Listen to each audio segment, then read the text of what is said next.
Hi everyone, welcome to my channel. Tonight we sail into the cold grey waters of the North Sea, into an age when a longship on the horizon meant one thing. Your world was about to end. Picture it. Torches burning low on a stone rampart, a watchman squinting into the fog, and then sails. Dozens of them, red and black against the mist, moving faster than any army should be able to move. If you had been standing on that wall 1,000 years ago, you probably wouldn't have survived what came next. So, before you get comfortable, take a moment to like the video and subscribe, but only if you genuinely enjoy what I do here. And while you're settled in, drop your location and your local time down in the comments. I love picturing exactly where in the world you're drifting off tonight. Now dim the lights, maybe turn on a fan for that soft background hum, and let's ease into tonight's journey together. The story begins not with a battle, but with a boy. He is born into a hall that smells of wood smoke and wet fur somewhere in Denmark in the final years of the 10th century. Historians still argue over the exact year. Some say around the year 990. Others push it a little earlier, but the fog around his birth suits him. He will spend his whole life being difficult to pin down. His name is Cnut, son of Sweyn Forkbeard, king of Denmark, and grandson of Harald Bluetooth, the man who first stitched the Danes into a single kingdom and gave his name centuries later to a wireless technology he could never have imagined. You probably know that fact already. Here's the one you might not. Harald Bluetooth supposedly earned his nickname from a dead, discolored tooth, a small human detail attached to a man who reshaped a nation. Power even then lived inside very ordinary bodies. Cnut grows up in a world built entirely on movement. Denmark in this era is not a quiet, settled place. It is a launching pad. The Viking Age has been rolling across Europe for 2 centuries by the time Cnut draws his first breath, and by now raiding has evolved into something more ambitious. It is no longer only about smashing a monastery and stealing its silver. It is about kingdoms, about crowns, about one small cold country with too many hungry sons and not enough farmland, deciding generation after generation to look south and west and simply take what it wants. And here is what you have to understand about the household Cnut is raised in. His father, Sweyn Forkbeard, is not a man who believes in half measures. Sweyn has already rebelled against his own father to seize the Danish throne. He has already turned Viking raids into something closer to a state policy, sending fleets against England again and again, extracting enormous payments of silver, known as Danegeld, geld, meaning payment gold, meaning essentially we will leave if you pay us enough not to burn your town down. Imagine growing up watching your father run that operation like a business. Extortion as statecraft. That is Cnut's masterclass. He is raised most likely in the household of a nobleman named Thorkel the Tall, a renowned Viking commander who will later play a pivotal and complicated role in Cnut's own rise. Fostering a young prince out to a powerful warrior was common practice, a way of forging loyalty, of hardening a soft royal child into someone who could survive the world he was born to inherit. So picture the young Cnut not lounging in silk in some warm hall, but standing in cold courtyards, learning to grip a sword hilt with hands still growing into their strength, listening to grown men argue about tides, wind directions, and which English coastal town has grown careless with its defences. He would have heard the sagas too, stories sung and spoken of ancestors who crossed oceans in open boats, little more than large rowing vessels with a single sailboats that should not, by any reasonable measure, have survived the North Atlantic, and yet did again and again. He would have understood long before he ever picked up a real weapon that his family's entire identity was built on a simple, terrifying premise. The sea is not a barrier. The sea is a road. And just over that road lies England. England in these years is a wealthy, fractured and deeply vulnerable target. It is ruled by a king history will remember, rather unkindly, Ethelred later saddled with the nickname the Unready. Though that translation is a little unfair, the Old English word is closer to ill-advised or poorly counselled than unprepared. Still the label sticks because the label fits the vibe. Ethelred's England is rich in farmland, rich in silver churches, rich in the kind of soft, undefended wealth that makes Viking commanders sit up a little straighter at their war councils. And crucially, it is a land that has already paid the Danegeld before. It has already shown again and again that when the ships arrive, it would often rather pay than fight. To a young prince learning the family trade, that is not a deterrent. That is an invitation. By the time Cnut is old enough to stand at his father's side rather than merely hear stories about him, Sweyn Forkbeard has decided the smaller raids are no longer enough. He wants the whole board, not another payment, not another temporary truce. He wants the English crown itself sitting on his own head, and he wants his son standing beside him when it happens. So a fleet begins to gather. Ships are recalked, sails are mended, and warriors from across the Danish holdings and beyond begin drifting toward the coast, drawn by rumour and promise, the way sharks are drawn by blood in the water. Cnut, still a teenager by most estimates, watches this machine assemble itself around him and understands with the particular clarity that only the young possess that his childhood is ending. He does not yet know how many kingdoms will eventually bend to his name. He does not know about the crown he will wear in 3 different lands, or the famous humbling moment he will one day stage upon a beach to prove a point about the limits of even a king's power. All he knows, standing on that cold shore as the fleet takes shape around him, is that soon, very soon, he will finally be allowed onto the ships. The ship groans beneath him before it even leaves the shallows. Cnut feels it in his boots first, that shift of the hull as the crew pushes off from the mud and the current takes hold. He has stood on boats before, small ones, coastal ones. This is different.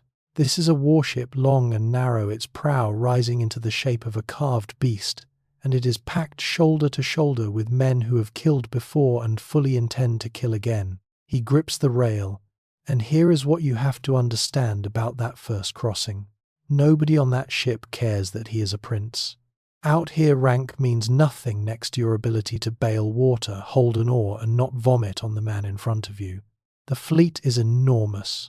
By the standards of the age, chronicles describe hundreds of ships crossing the sea together, though exact numbers, as always, with this period blur and shift depending on which monk was doing the counting and how frightened he was while doing it.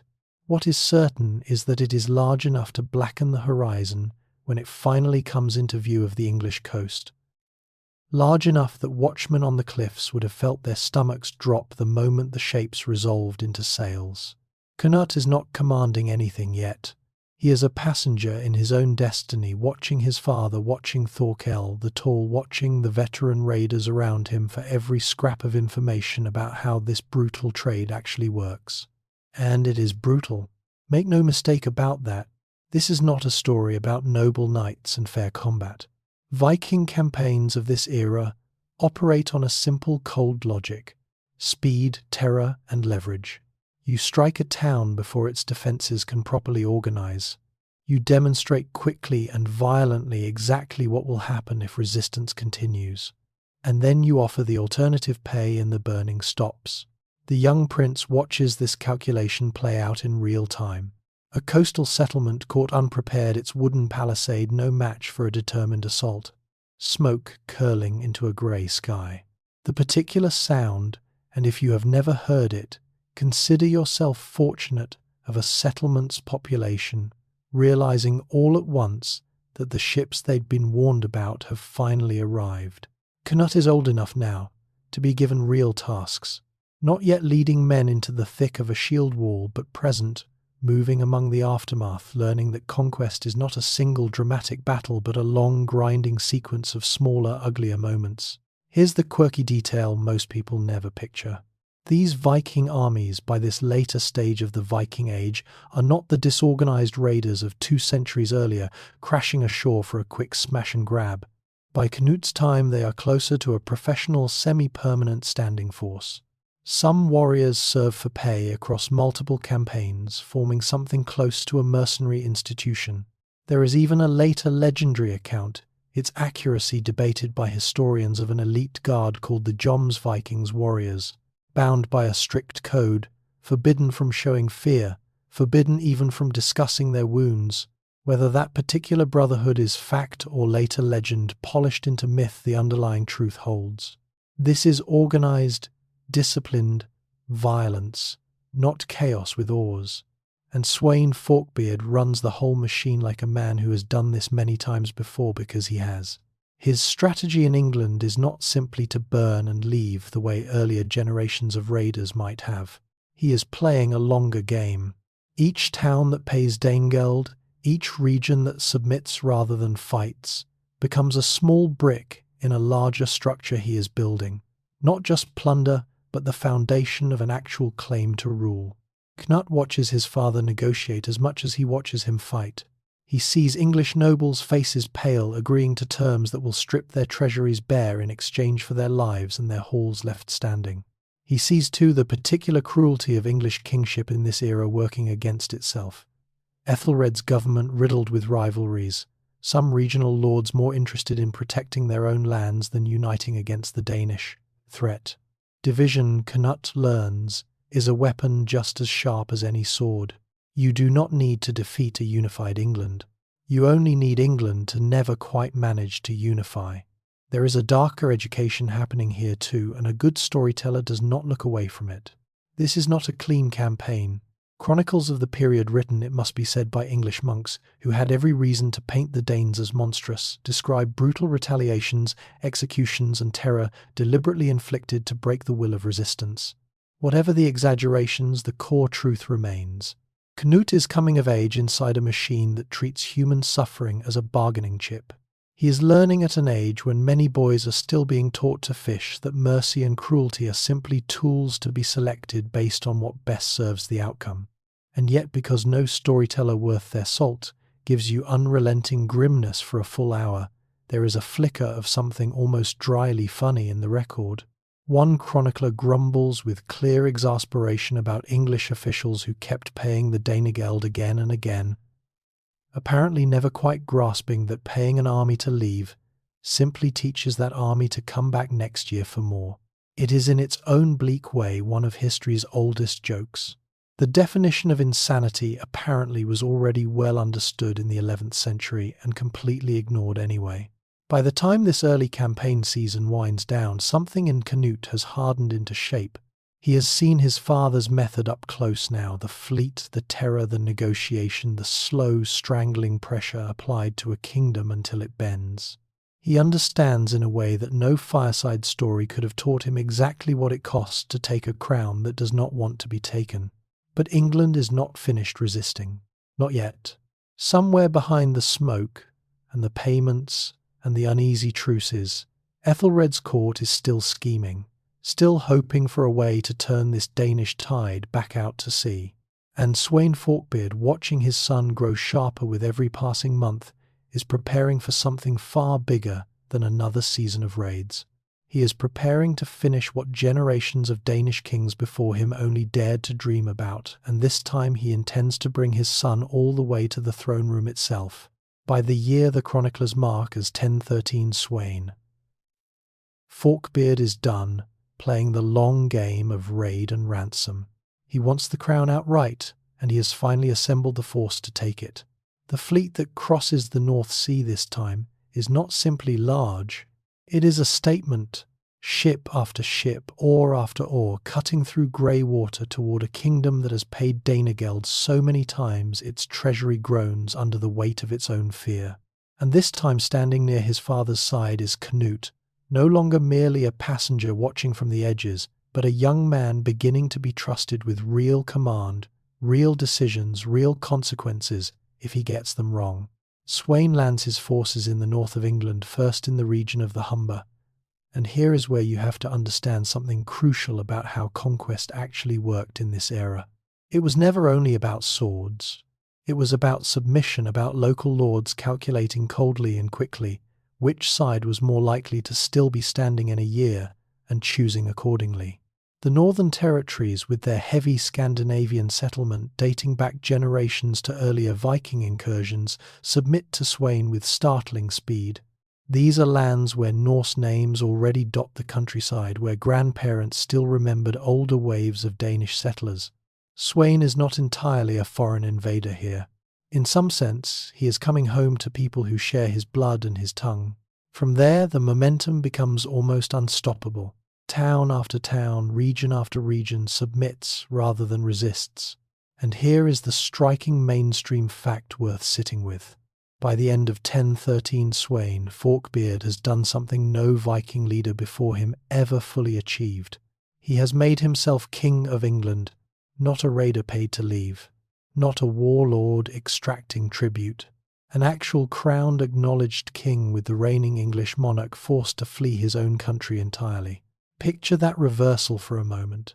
Ethelred, the king who spent decades trying to buy off Danish fleets with silver, is now the one running. He gathers his family, including his young sons, and sails away to Normandy to the court of his wife's relatives, seeking shelter across the Channel, while his kingdom falls in behind him like a door closing. It is by any measure a staggering humiliation. A king chased from his own throne by the very people he had spent a reign trying to pay off. And Cnut watches it all happen. He watches his father walk into halls that belonged just weeks before to a different dynasty entirely and take his place at the head of the table as though he had always belonged there. Here's what you have to understand about this moment and about Cnut specifically. This is the memory that will define the rest of his life. Not the raiding, not the burning. This, the sight of total absolute conquest, a foreign kingdom folded completely into his father's hands within a single campaign season. If it can happen once, a young and ambitious mind reasons it can happen again. There is a quieter, quirkier detail buried in the record from this triumphant season too, one most people never hear. Even as Sweyn accepts the submission of most of England, one city holds out against him with stubborn, near-suicidal defiance. London. The Londoners, backed for a time by loyalist forces, still holding the city under Ethelred's banner, refuse to bow even as the rest of the kingdom folds around them. It is a small, sharp reminder that conquest, however sweeping, is rarely total. There is almost always one last pocket of resistance, one last group of people too stubborn or too proud to simply hand over their gates. Sweyn, ever the pragmatist, does not throw away his army trying to crack that single hard nut. He lets London simmer, confident it will submit once the rest of the kingdom has clearly fallen. And in time it largely does. So Sweyn Forkbeard stands as 1013 turns toward 1014, as close to unchallenged master of England as any Danish king has ever been. His son stands beside him, 17 or perhaps 18 years old by most estimates, having just watched an entire kingdom change hands in the span of a single autumn. It would be easy hearing this story told in hindsight to assume the hard part is over, that from here it is simply a matter of ruling what has already been won. But history rarely allows its victors to enjoy their triumphs for long, and this is where the wave crests, where you should feel in your gut that something is about to break. Because Sweyn Forkbeard, the man who spent decades building toward this single glittering moment of conquest, the man who finally sat as King of England after a lifetime of campaigns and calculations and careful cruelty, does not have long left to enjoy it. Winter tightens its grip across the newly conquered kingdom. The Danish court settles into its uneasy new authority, English nobles bending the knee with expressions historians can only guess at relief, resentment, or some uneasy blend of both. And somewhere in the depths of that first triumphant winter in a place called Gainsborough in the early weeks of 1014, the king who built an empire out of raids and ransoms and relentless patient pressure suddenly and without warning falls gravely ill. The chroniclers do not agree on exactly what strikes him down. Some later legends, more colourful than credible, even claim a supernatural vengeance was involved, a saint's curse, a ghostly rider, punishment for some past desecration. Historians treat those tales the way you'd expect, with a raised eyebrow and a polite smile. Whatever the true cause, the outcome is beyond dispute. Sweyn Forkbeard, conqueror of England, master of a kingdom he had chased his entire life, is suddenly shockingly gone. and his son young, unproven as a ruler in his own right, standing in a foreign land surrounded by nobles whose loyalty was sworn to his father. Not to him is left holding a crown that the whole of England is about to try to rip straight back, out of his hands. The news moves through the Danish camp the way bad news always moves, first as whisper, then as certainty, then as the cold sinking weight that settles over an army when it realizes its king is dead and its future is suddenly violently uncertain. Cnut is barely out of his teens. He has watched his father conquer a kingdom, yes, but watching is not the same as holding. And here is what you have to understand about the position he now finds himself in.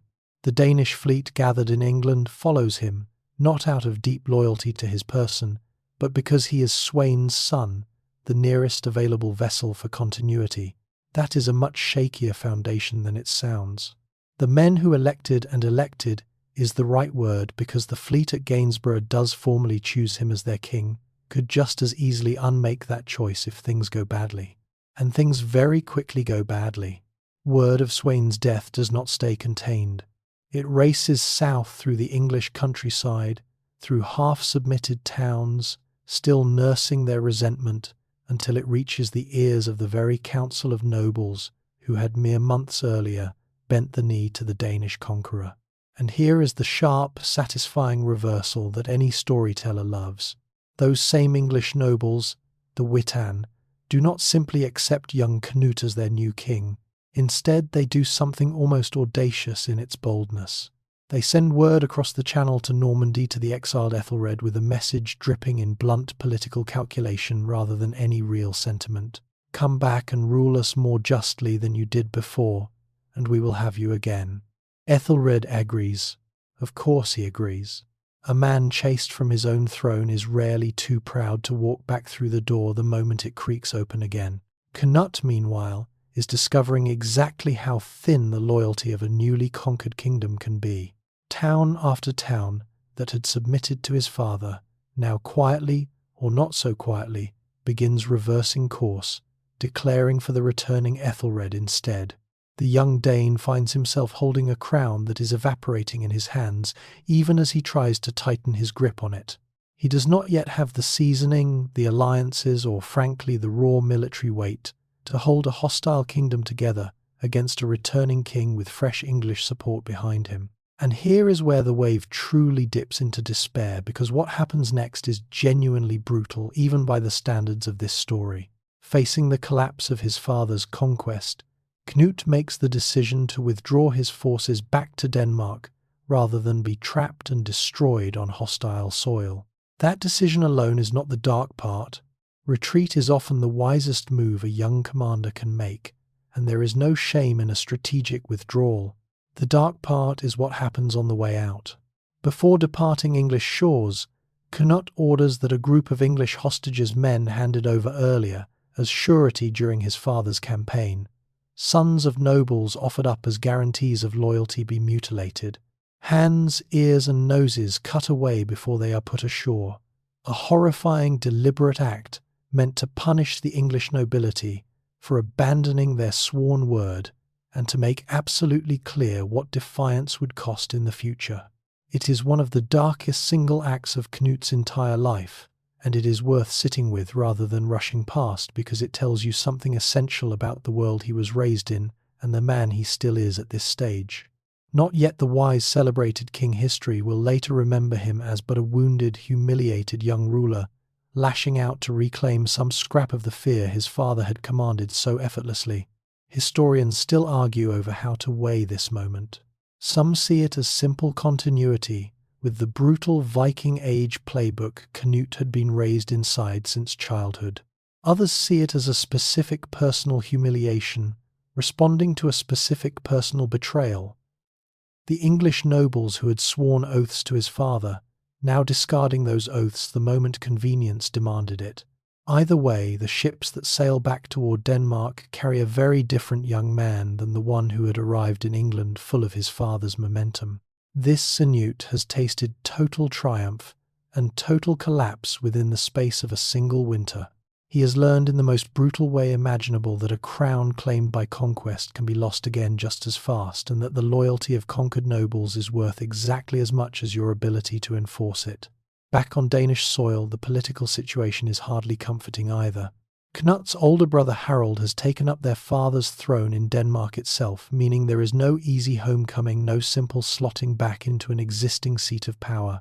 Cnut returns not as a triumphant heir, but as a landless claimant, a young man with a fleet, a reputation now edged with both fear and infamy, and absolutely no guaranteed future. And here, if you were watching this unfold in real time, you might reasonably assume the story was over.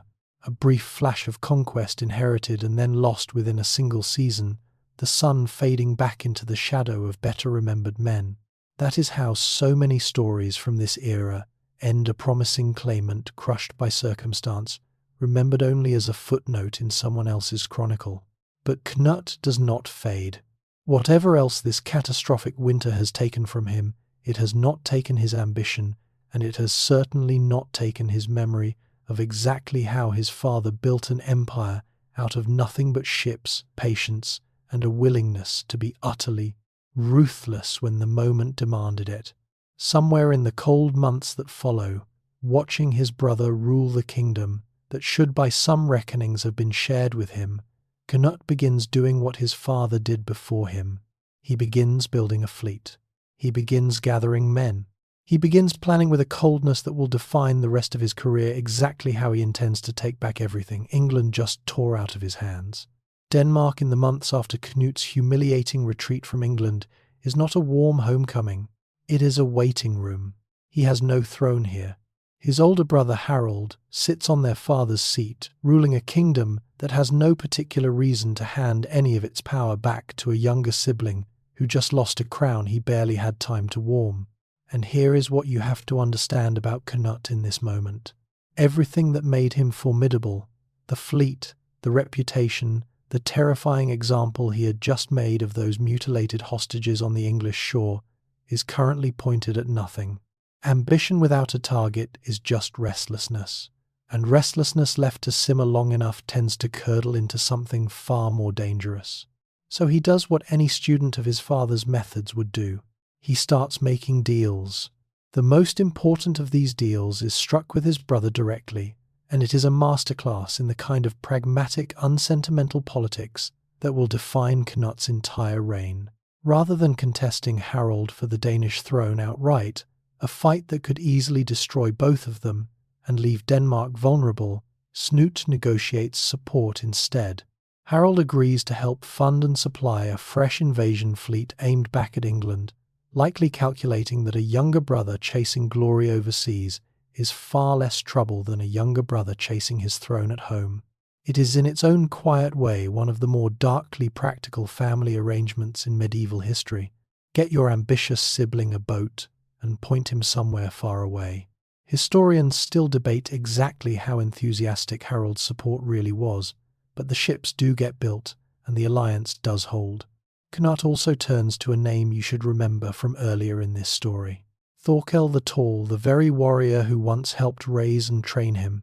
Their relationship by this point has grown complicated. Thorkel had, for a stretch, actually taken service with the English crown fighting for Ethelred rather than against him, a reminder that loyalty among Viking Age warlords flowed toward whoever was paying and winning at any given moment, not toward any fixed idea of nationhood. But as Cnut's new campaign takes shape, old bonds reassert themselves, and Thorkel's formidable reputation and military experience become part of the growing coalition once again.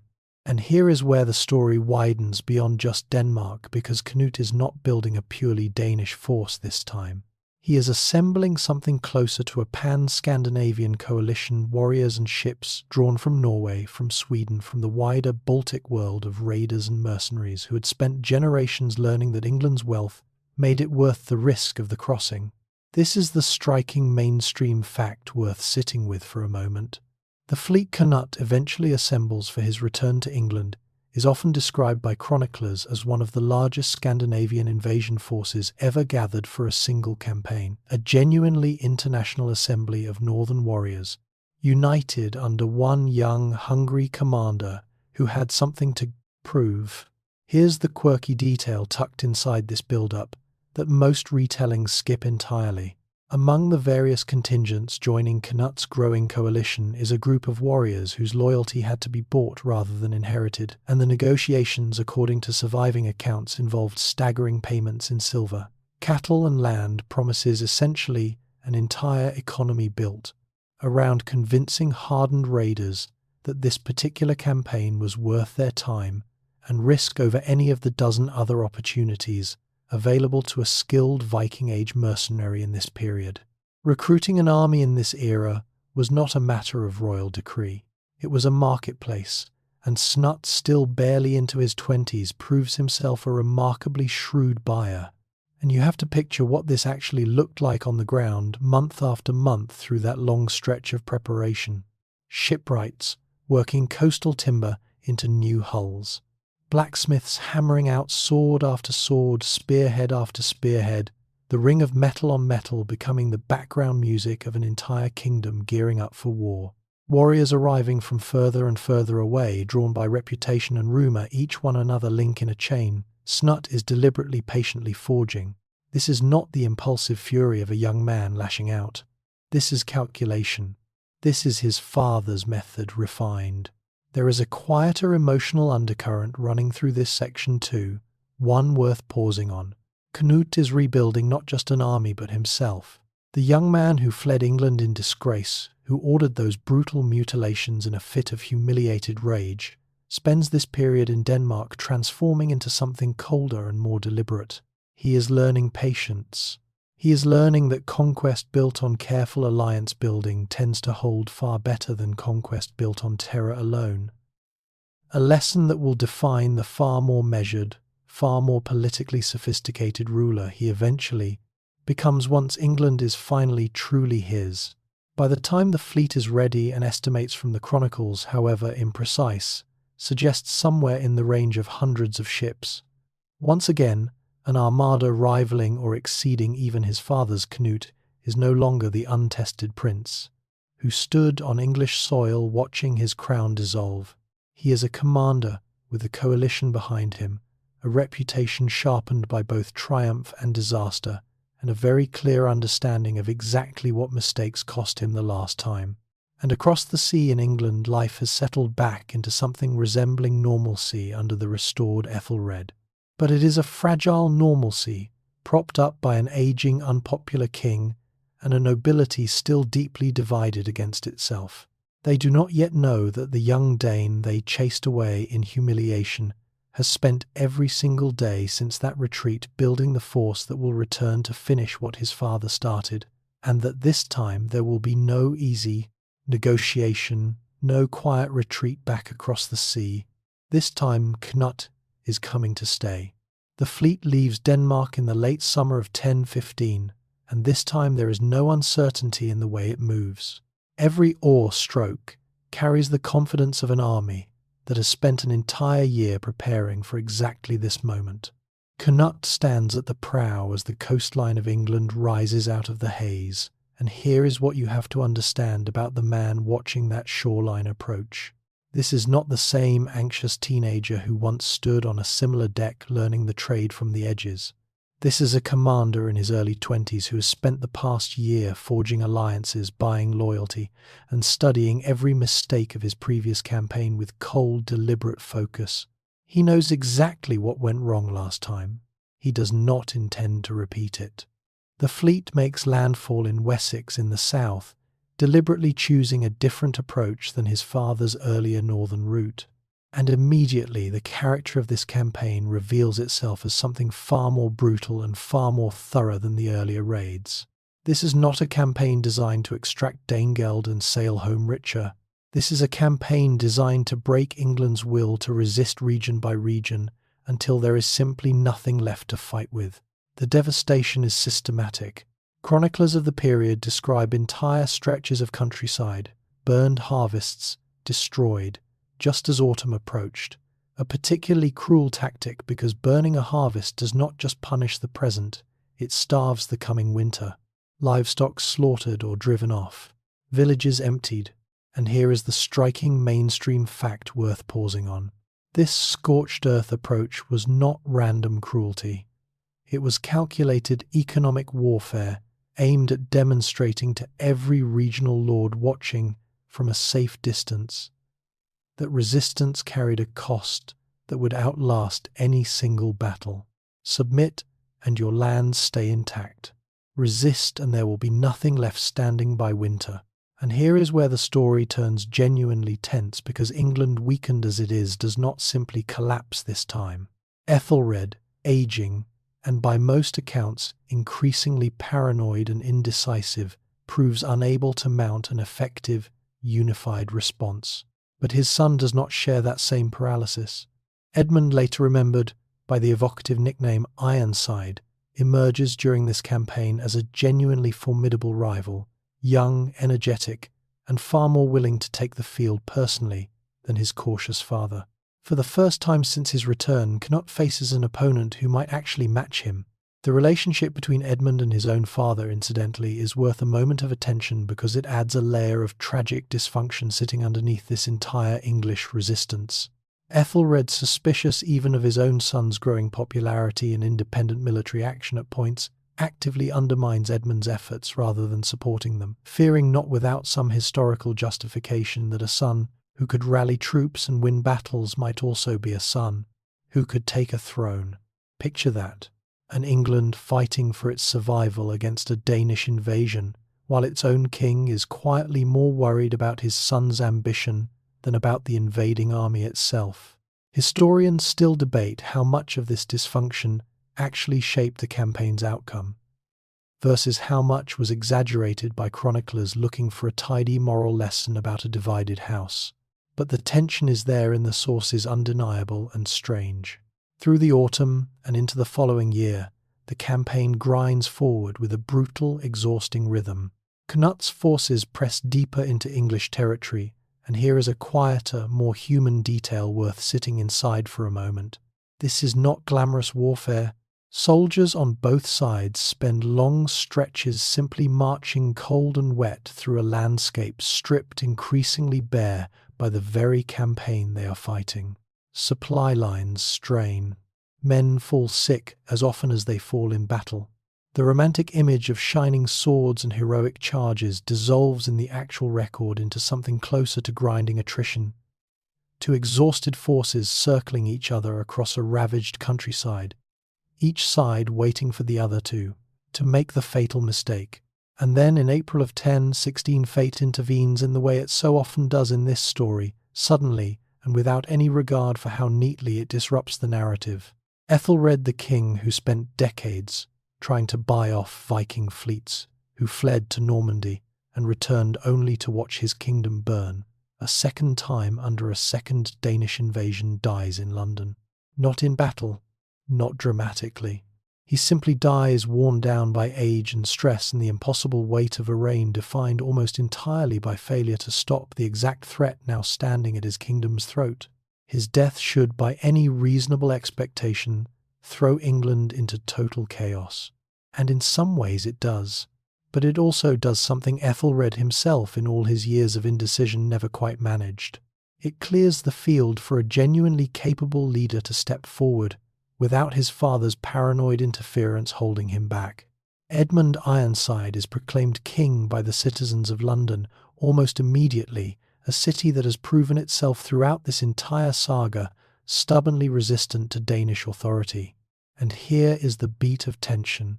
This section leaves you sitting with the open loop, pulling you forward into everything that follows. For the first time in this entire story, Cnut is no longer facing a divided, hesitant England led by an aging, paranoid king. He is facing a young, energetic, popular rival, close to his own age, freshly crowned, commanding the loyalty of England's most defiant city, and absolutely determined not to let his father's mistakes become his own. Two young commanders, each convinced the crown belongs to them, are now on a collision course that England's fields are about to have to absorb in full. Edmund Ironside does not waste his sudden crown on ceremony. Within days of being proclaimed king by the citizens of London, he is already moving, already gathering what forces remain loyal across a kingdom exhausted by nearly 2 years of Danish devastation. And here is what you have to understand about this new opponent facing Cnut. Edmund earns his nickname honestly. Chroniclers describe him as physically imposing, relentlessly energetic, and perhaps most dangerously for Cnut, genuinely popular among the English fighting men, in a way his cautious, suspicious father never managed to be. The campaign that follows across the summer and autumn of 1016 is unlike anything that came before it in this story. This is not one side steadily grinding down an overmatched opponent. This is two young, ambitious commanders, each barely into their 20s, throwing themselves at each other again and again across the English countryside in a rapid, exhausting sequence of engagements. Historians count as many as 5 significant battles or skirmishes between the two forces within a matter of months, a pace of warfare that speaks to just how desperate and immediate this contest for the crown had become. And here's a detail worth sitting inside for a moment because it captures something essential about Edmund's character. At one engagement near Shurston in the west of England, accounts describe brutal close-quarters fighting so intense that the battle stretched across 2 full days without a clear resolution, both sides fighting essentially to exhaustion, before disengaging. Picture that. Not a swift, decisive clash, but 2 armies grinding against each other, hour after hour, day into evening, into a second bloody dawn, neither willing to be the first to break. This is the level of desperation England has been reduced to, a fight not for advantage, but for survival itself. Edmund proves himself remarkably resilient. Time and again chronicles describe him rallying forces that should, by any reasonable military calculation, have been thoroughly beaten, gathering fresh levies from regions still willing to answer his call, and returning to the field again with a stubbornness that must have genuinely unsettled Cnut's camp. And here is where you should feel the emotional wave of this story cresting upward again after the grim devastation of the previous section, because for a stretch of months it genuinely looks like Edmund might actually turn the tide. He manages at one point to relieve London itself from a Danish siege, driving Cnut's forces back, and proving that England, even after everything it has endured, still has fight left in it. But here is the quirky, almost darkly comic detail buried in this desperate summer that most retellings skip entirely. Amid all this brutal warfare, English politics manages to produce one truly baffling betrayal. A powerful English nobleman named Edric Striona, a name that frankly should be far more famous than it is, given how thoroughly he earns his historical reputation as one of the great turncoats of the age, switches sides between Cnut and Edmund, not once but repeatedly throughout this campaign, apparently guided by nothing more principled than a constant shifting calculation of which side seemed likelier to win at any given moment. Historians still debate the exact tally of his defections, but the pattern is clear enough that his name became in later English tradition something close to a byword for treachery itself. Imagine fighting a desperate war for your kingdom's survival, while one of your most powerful nobles is quietly keeping a boat ready on standby, prepared to row across to whichever side looks like the winning bet by Tuesday. Edric's flexibility matters enormously to how this story unfolds, because his forces and his local influence represent real military weight, and every time he shifts allegiance, the balance of this brutal seesaw war tips with him. Cnut, ever the pragmatist his father raised him to be, seems to understand something important that Edmund perhaps does not fully appreciate. In a fractured, desperate kingdom like this, a useful traitor is often more valuable than a dozen loyal but ordinary soldiers, however distasteful that calculation might be.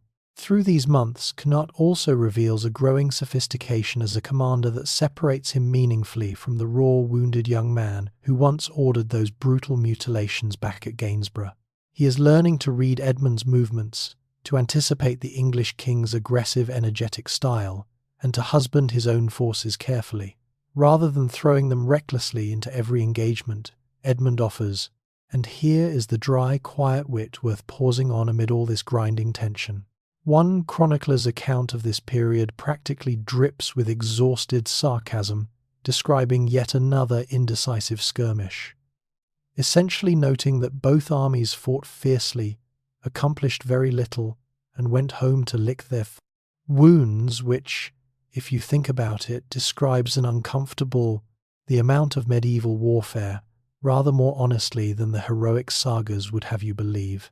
By the time autumn arrives, both sides have bled themselves nearly dry through this relentless sequence of engagements, and neither commander has managed the single decisive victory that would settle this contest once and for all.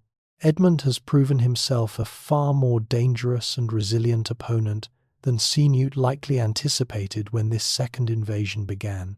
Cnut, in turn, has proven himself patient and adaptable enough to survive Edmund's fiercest counterattacks without his coalition fracturing apart. And so, as the harvest season closes and the weather begins its slow turn toward winter, both armies find themselves converging once more, each side sensing with the particular dread that settles over exhausted soldiers who know a reckoning is coming, that this endless summer of skirmishes and betrayals and grinding inconclusive battles is finally, unavoidably building toward one final confrontation. A single field, a single day, where the entire question of who will rule England is finally going to be decided in blood. The armies meet at a place called Asandun, likely in Essex, on a day in October of 1016 that neither side will ever fully be able to forget. Picture the field before the fighting begins. Two exhausted forces, each having spent the better part of a year marching, burning, retreating and rallying, finally facing each other across open ground, with the full understanding that this time there will be no disengaging to fight another. Smaller skirmish next month. Both Edmund and Cnut have brought everything they have left. Whatever reserves of men, whatever remaining loyalty from their respective nobles, whatever strength their exhausted soldiers can still summon it, all converges here, on this single field, on this single day. And here is what you have to understand about the stakes riding on this specific battle. This is not simply another contest between two armies. This is the entire question of England's future, compressed into a single afternoon of violence. Whoever walks away from Asandun in control of the field will in all likelihood walk away with the crown itself. The battle that unfolds is brutal even by the standards of an already brutal campaign. Sources describe fierce, sustained, close combat shield walls grinding against each other in the particular grim rhythm of early medieval warfare. Not the sweeping cavalry charges of later centuries, but a slow, exhausting crush of armoured bodies, spear points and axe blades, each side trying to simply outlast the other's will to keep standing. This is warfare experienced at arm's length, close enough to smell the sweat and blood of the man trying to kill you, close enough to hear him breathing. And here is the turn that decides everything, the moment historians point to again and again as the true hinge of the entire battle. Edric Striona. Yes, the very same nobleman whose loyalty had already flickered back and forth across this entire war like a candle in a draught, abandons Edmund's forces at a critical moment in the fighting, withdrawing his troops from the field entirely. Whether this was a calculated betrayal arranged in advance with Cnut, or simply Edric's well-established instinct for self-preservation, kicking in at the worst possible moment for the English cause, historians still argue, but the effect is undeniable. A significant portion of Edmund's fighting strength simply vanishes from the field, precisely when he can least afford to lose it, tearing a hole in the English line that Cnut's forces are quick and ruthless enough to exploit. The collapse that follows is devastating.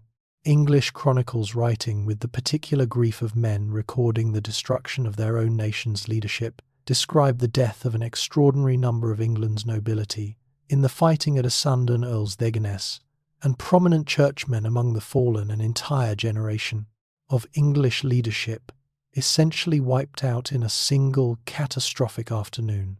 This is the striking mainstream fact worth sitting with.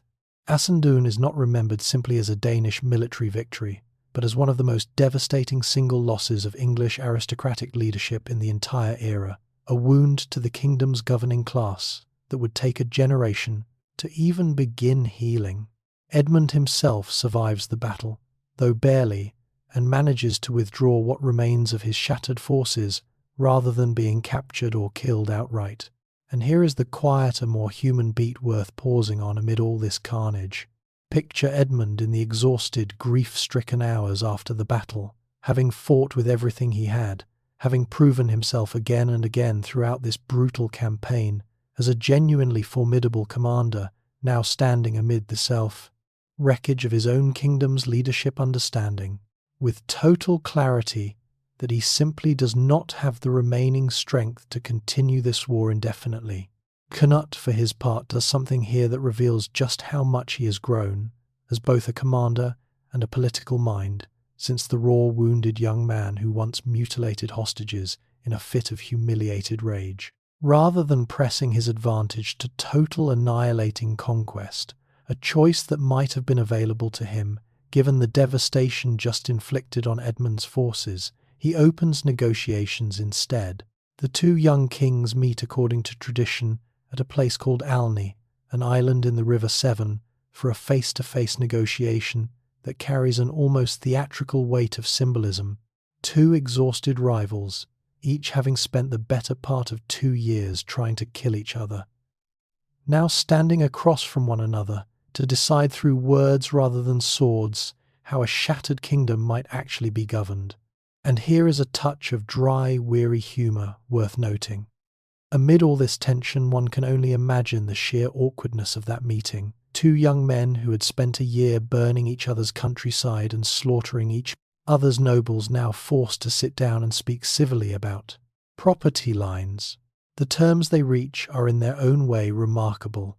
Rather than one side claiming everything England is to be divided between them, Edmund retaining control of Wessex in the south, the historic heartland of English royal power, while Cnut takes control of the remainder of the kingdom to the north and east, including the crucial territory of Mercia and the old Danelaw regions where Scandinavian settlement and sympathy already ran deep. It is on paper a genuine compromise, a rare moment of restraint after so much bloodshed.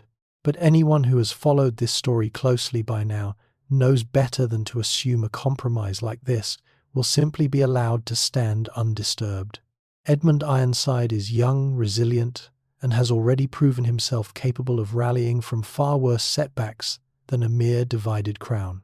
And Cnut, watching his rival walk away from that negotiation, still breathing, still a king in his own right, over half of England, cannot possibly believe this arrangement represents anything more than a pause, a held breath before whatever comes next. The divided kingdom does not stay divided for long, though not for any reason either. Young king could have controlled through strength or strategy. In the weeks following the treaty at Alni, England settles, however, uneasily into its new split arrangement. Edmund rules Wessex from the south, his authority battered but intact, the loyalty of his exhausted people still clinging to him as the son of the old royal line, the man who fought Cnut to a standstill, even after Essendon's devastating losses. Cnut, meanwhile, governs the north and east, consolidating his hold over Mercia and the old Danelaw territories regions, where, as you'll remember, Scandinavian settlement had already run deep for generations, making his rule there feel less like foreign occupation and more like a homecoming for many of the local population. And here is what you have to understand about the fragile balance struck between these two young kings. It is entirely possible that had circumstances continued along their expected course, England might have genuinely settled into a long, uneasy coexistence between two rival crowns, each wary of the other, each rebuilding strength for a future contest that both surely expected would eventually come. Two ambitious young men, each having proven himself capable of extraordinary resilience, each commanding the loyalty of roughly half a fractured kingdom. This is exactly the kind of standoff that could have stretched on for years, decades even, shaping the entire future of English history along a completely different path. But history, as this story has already shown you more than once, rarely allows its most dramatic tensions to simmer indefinitely. Barely a month after the treaty is sealed, in November of 1016, Edmund Ironside, young, previously so resilient, the very embodiment of stubborn English survival throughout the brutal campaign that had just concluded, suddenly dies. The circumstances of his death remain genuinely tantalizingly unclear, and here is where you should lean forward because historians still argue fiercely over what actually happened. Some chronicles suggest illness, perhaps, wounds from the brutal fighting at Assendun finally catching up with a body pushed past its limits by months of relentless campaigning. But other darker accounts circulating even in the medieval period itself suggest something far more sinister, whispers of assassination, of poison, of betrayal reaching Edmund even in the aftermath of his hard-won peace.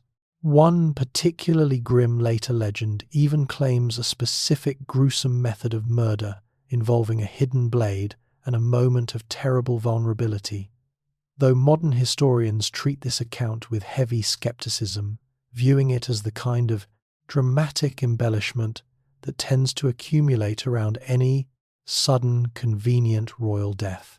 What can be said with confidence is only this: no contemporary source definitively proves foul play, and no contemporary source definitively rules it out either.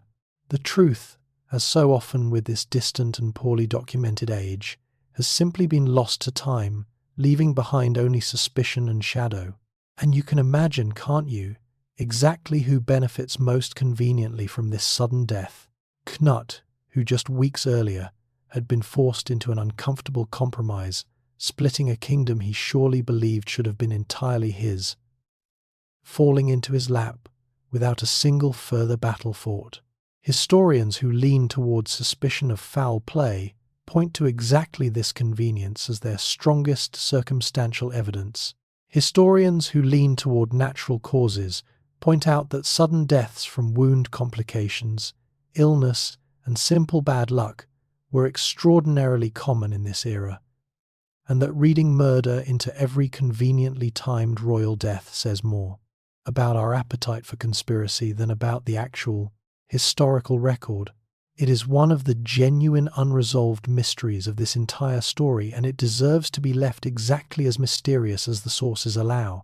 Whatever the true cause, the political consequence is immediate and total. With Edmund gone, and no strong rival claimant able or willing to contest the succession, the Treaty of Alney's careful division becomes instantly, brutally irrelevant. There is no longer a second king to share the kingdom with. There is only Cnut. The Witan, that same council of English nobles who had just years earlier invited the exiled Ethelred back specifically to avoid Danish rule, now formally recognizes Cnut as king of the entire realm. Picture the strange whiplash reversal of that moment. The very body of English leadership that had spent years resisting Danish kingship, that had chased away Cnut's own claim once already after his father's death, now has no meaningful choice but to accept him fully and completely as sole ruler of all England. And here is the quieter, more reflective beat worth sitting inside before this section closes, the emotional undertow beneath all this sudden convenient triumph. Cnut is now at perhaps 21 or 22 years old, sole king of England, a title. His father died, chasing a title he himself lost once, already in humiliating retreat. A title that has now come to him not primarily through the brutal victory at Assendun, impressive as that was, but through the sudden, unexplained death of a rival he had just finished negotiating peace with. Whether that death was fortune's hand or something far more calculated, Cnut alone truly knows, and Cnut wisely is not telling. What he does next will determine everything.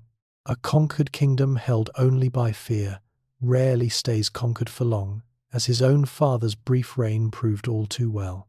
Cnut understands this lesson intimately, having lived through its consequences firsthand. And so, as winter settles once more over an England exhausted by years of invasion, betrayal and bloodshed, the new Sole King begins turning his considerable hard-won cunning toward an entirely different kind of challenge. Not how to conquer a kingdom, but how to actually keep one. Winter in London settles over a kingdom that has just changed hands for the third time in less than a decade, and Cnut, now Sole King, understands with total clarity that conquest and rule are entirely different arts. He has proven himself devastatingly effective at the first. The second remains, for now, an open question. And here is where he makes a decision that reveals more clearly than any battlefield victory could exactly how sophisticated a political mind he has become. Rather than simply ruling by the sword, relying on fear and garrisons and the constant threat of violence to hold together a kingdom he has only just finished tearing apart through years of war, Cnut reaches for a different kind of weapon entirely: marriage. His target is a woman who represents in a single person almost everything Cnut needs to secure his fragile new throne. Her name is Emma, and she is by this point in her remarkable life already a former Queen of England. She had been married to none other than Ethelred himself, the very king whose reign Cnut's family had spent decades tormenting, and through that marriage she carries something of enormous political value, a direct connection to the Norman ducal court across the Channel, as she was herself a Norman noblewoman by birth, sister to the ruling Duke of Normandy. Here is what you have to understand about why this particular match is such a masterstroke, and honestly one of the more coldly brilliant political maneuvers in this entire story. Normandy had for years served as a safe haven for England's exiled royal family. Remember, this is exactly where Ethelred fled during Sweyn's original conquest. A hostile or uncooperative Norman court could easily become a base for future invasions, future claimants, future headaches for a young Danish king trying to consolidate a shaky new throne. By marrying Emma, Cnut essentially neutralizes that entire threat in one stroke, binding the Norman ducal family into his own Junja orbit through the most ancient diplomatic tool available to medieval rulers. But there is more to this marriage than simple foreign policy, and here is the detail that makes this whole arrangement genuinely fascinating rather than merely clever. Emma is not just a diplomatic asset. She is also the mother of 2 young sons from her previous marriage to Ethelred, princes with legitimate royal English blood running through their veins, currently living in exile, currently representing exactly the kind of alternative. Claimants who could, given enough time and enough Norman support, someday return to challenge Cnut's own rule. By marrying their mother, Cnut gains enormous leverage over the entire situation, effectively drawing the most dangerous potential rival bloodline into his own household, rather than leaving it to fester across the Channel as a permanent, external threat. Emma herself, it is worth pausing to note, is no passive figure simply shuffled between powerful men for their political convenience. Surviving evidence suggests a woman of formidable intelligence and ambition in her own right. Someone who would go on to play an active, sometimes ruthless role in the politics of the English court for decades to come, outliving multiple husbands and sons in a political career, remarkable even by the standards of medieval queenship. Historians still debate how much genuine agency Emma exercised in agreeing to this marriage, versus how much she was simply making the best of an impossible situation, a former queen with young sons to protect negotiating survival with the very conqueror who had just displaced her previous family's dynasty. But whatever the balance of power in those private negotiations, the marriage that emerges from them proves to be a genuine partnership of interests rather than a simple conquest of one more prize. There is a quirky, almost darkly comic detail buried in the arrangement worth sharing here because it captures something essential about the pragmatic strangeness of medieval royal marriage. As part of the marriage negotiations, Cnut reportedly agrees to a specific condition regarding the succession, an arrangement intended to protect the interests of any children born from this new union over the claims of Cnut's existing children from an earlier relationship with an Englishwoman named Elfgifu of Northampton, a woman who, confusingly for anyone trying to keep track of medieval royal households, remains very much present in Cnut's life and continues bearing him sons even after his marriage to Emma. Picture the sheer domestic complexity of that arrangement. A king simultaneously maintaining 2 separate family lines, 2 sets of sons, 2 women each, with legitimate claims to influence over his court, all held in careful, deliberate political balance. It is in its own way a small preview of the succession chaos that will eventually help unravel everything Cnut is building, Though that particular storm is still years away from breaking, the wedding itself takes place in the summer of 1017, and here is the emotional beat worth sitting inside as this section closes. Picture the strange, almost surreal spectacle of it. An English court, barely a year removed from brutal war, watching their new Danish king marry the former queen of the very dynasty he had just displaced, in a ceremony designed less to celebrate love than to formally publicly cement a fragile peace. There is something almost audacious about the whole arrangement, Cnut essentially marrying his way into legitimacy, wrapping his conquest in the respectable clothing of dynastic continuity, ensuring that English nobles who might otherwise have viewed him as merely another foreign warlord could now, at least in official ceremony, view him as connected by marriage to their own royal past. It works. Whatever private tensions simmer beneath the surface of this politically calculated union, the marriage to Emma proves to be one of the single most stabilizing decisions of Cnut's entire reign, and it sets the stage for what comes next. A king who has now secured his throne through conquest, secured his flank through marriage, and must now turn his considerable attention toward the far more delicate task of actually governing the fractured, war-weary kingdom he has spent nearly a decade fighting to claim. With his throne secured by conquest and his flank protected by marriage, Cnut turns in the years following his coronation toward the far more delicate work of actually governing a kingdom that has just spent nearly a decade tearing itself apart. And here is what you have to understand about the challenge in front of him. Holding England by fear alone had already failed once spectacularly when his father died, and the entire conquest unravelled within a single winter. Cnut has no intention of repeating that mistake, so he begins with a purge, because even a king determined to rule wisely understands that wisdom sometimes requires removing the people most likely to undermine it. And the very first name on that list should not surprise you at all if you have been following this story closely. Edric Striona, the endlessly flexible nobleman whose loyalty flickered between Cnut and Edmund throughout the entire war, whose withdrawal at the critical moment of Asandun may well have decided the entire battle in Cnut's favour. Here is the darkly satisfying turn worth savouring for a moment. Rather than rewarding Edric's usefulness with continued favour, Cnut has him executed within roughly a year of taking the throne. And the reasoning behind this, as recorded by chroniclers, carries a certain grim logic that any student of politics would recognise instantly.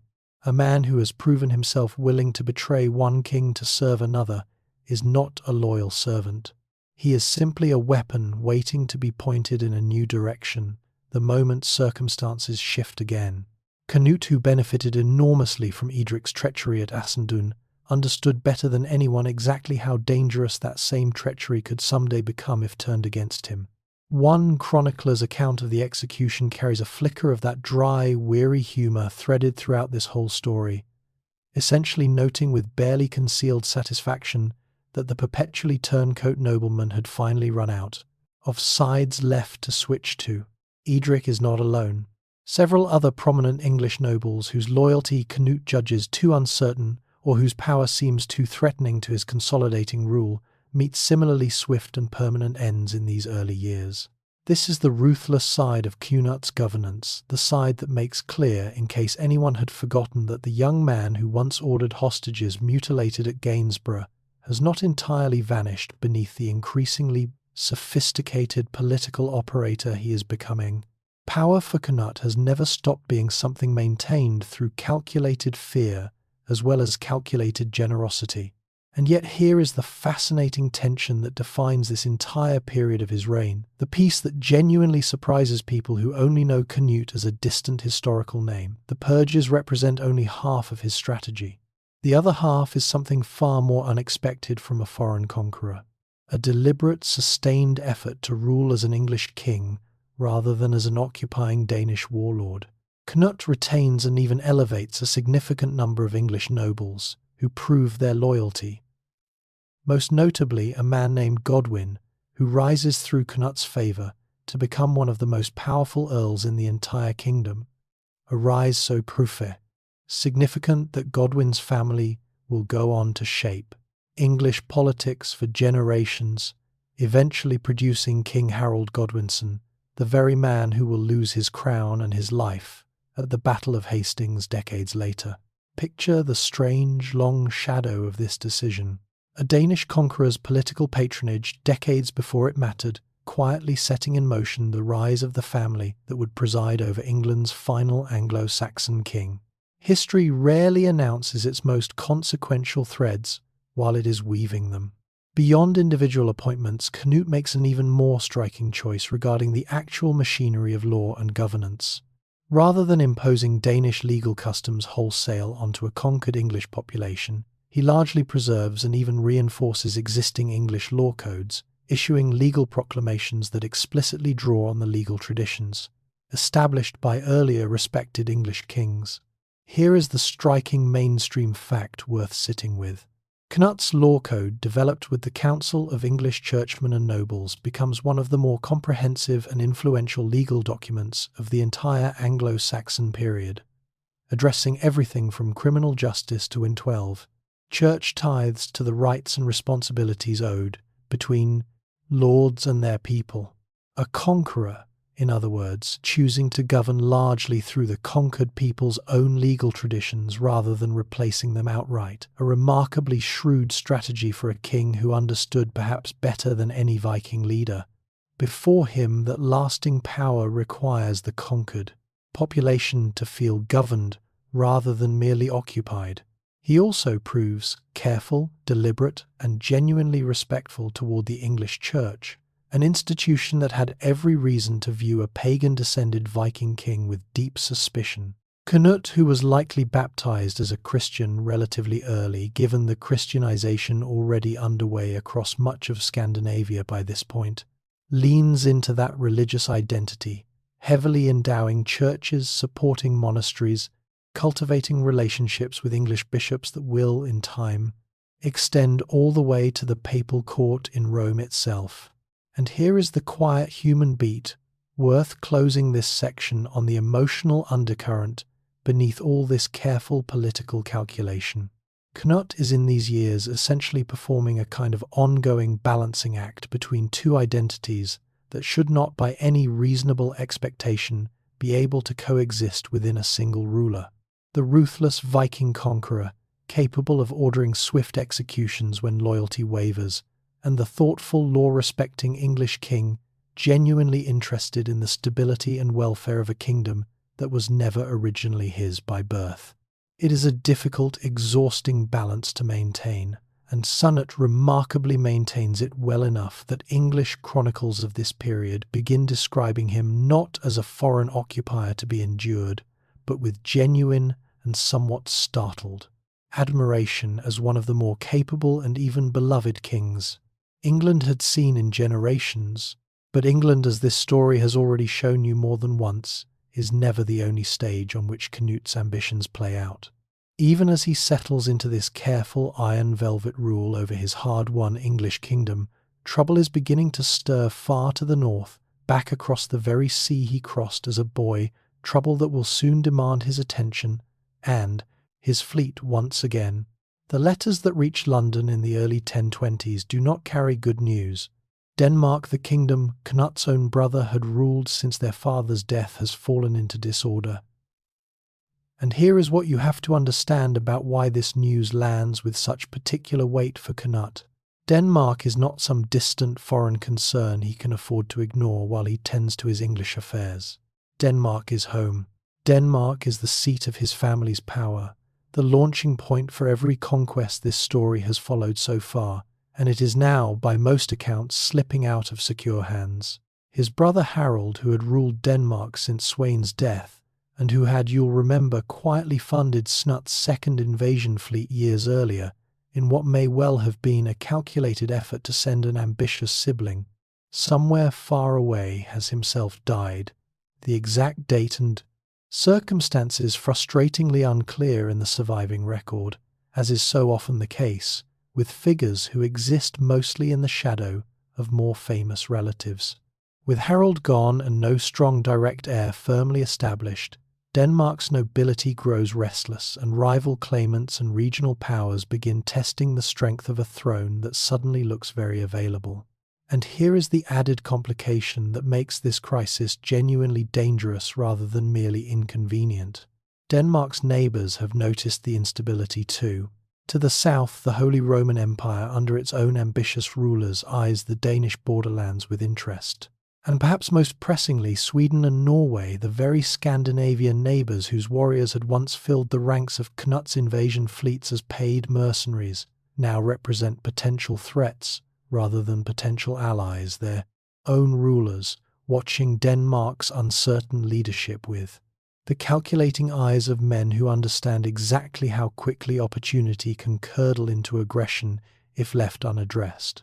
Cnut faces, in other words, the uncomfortable mirror image of the very crisis that defined the opening of this entire story.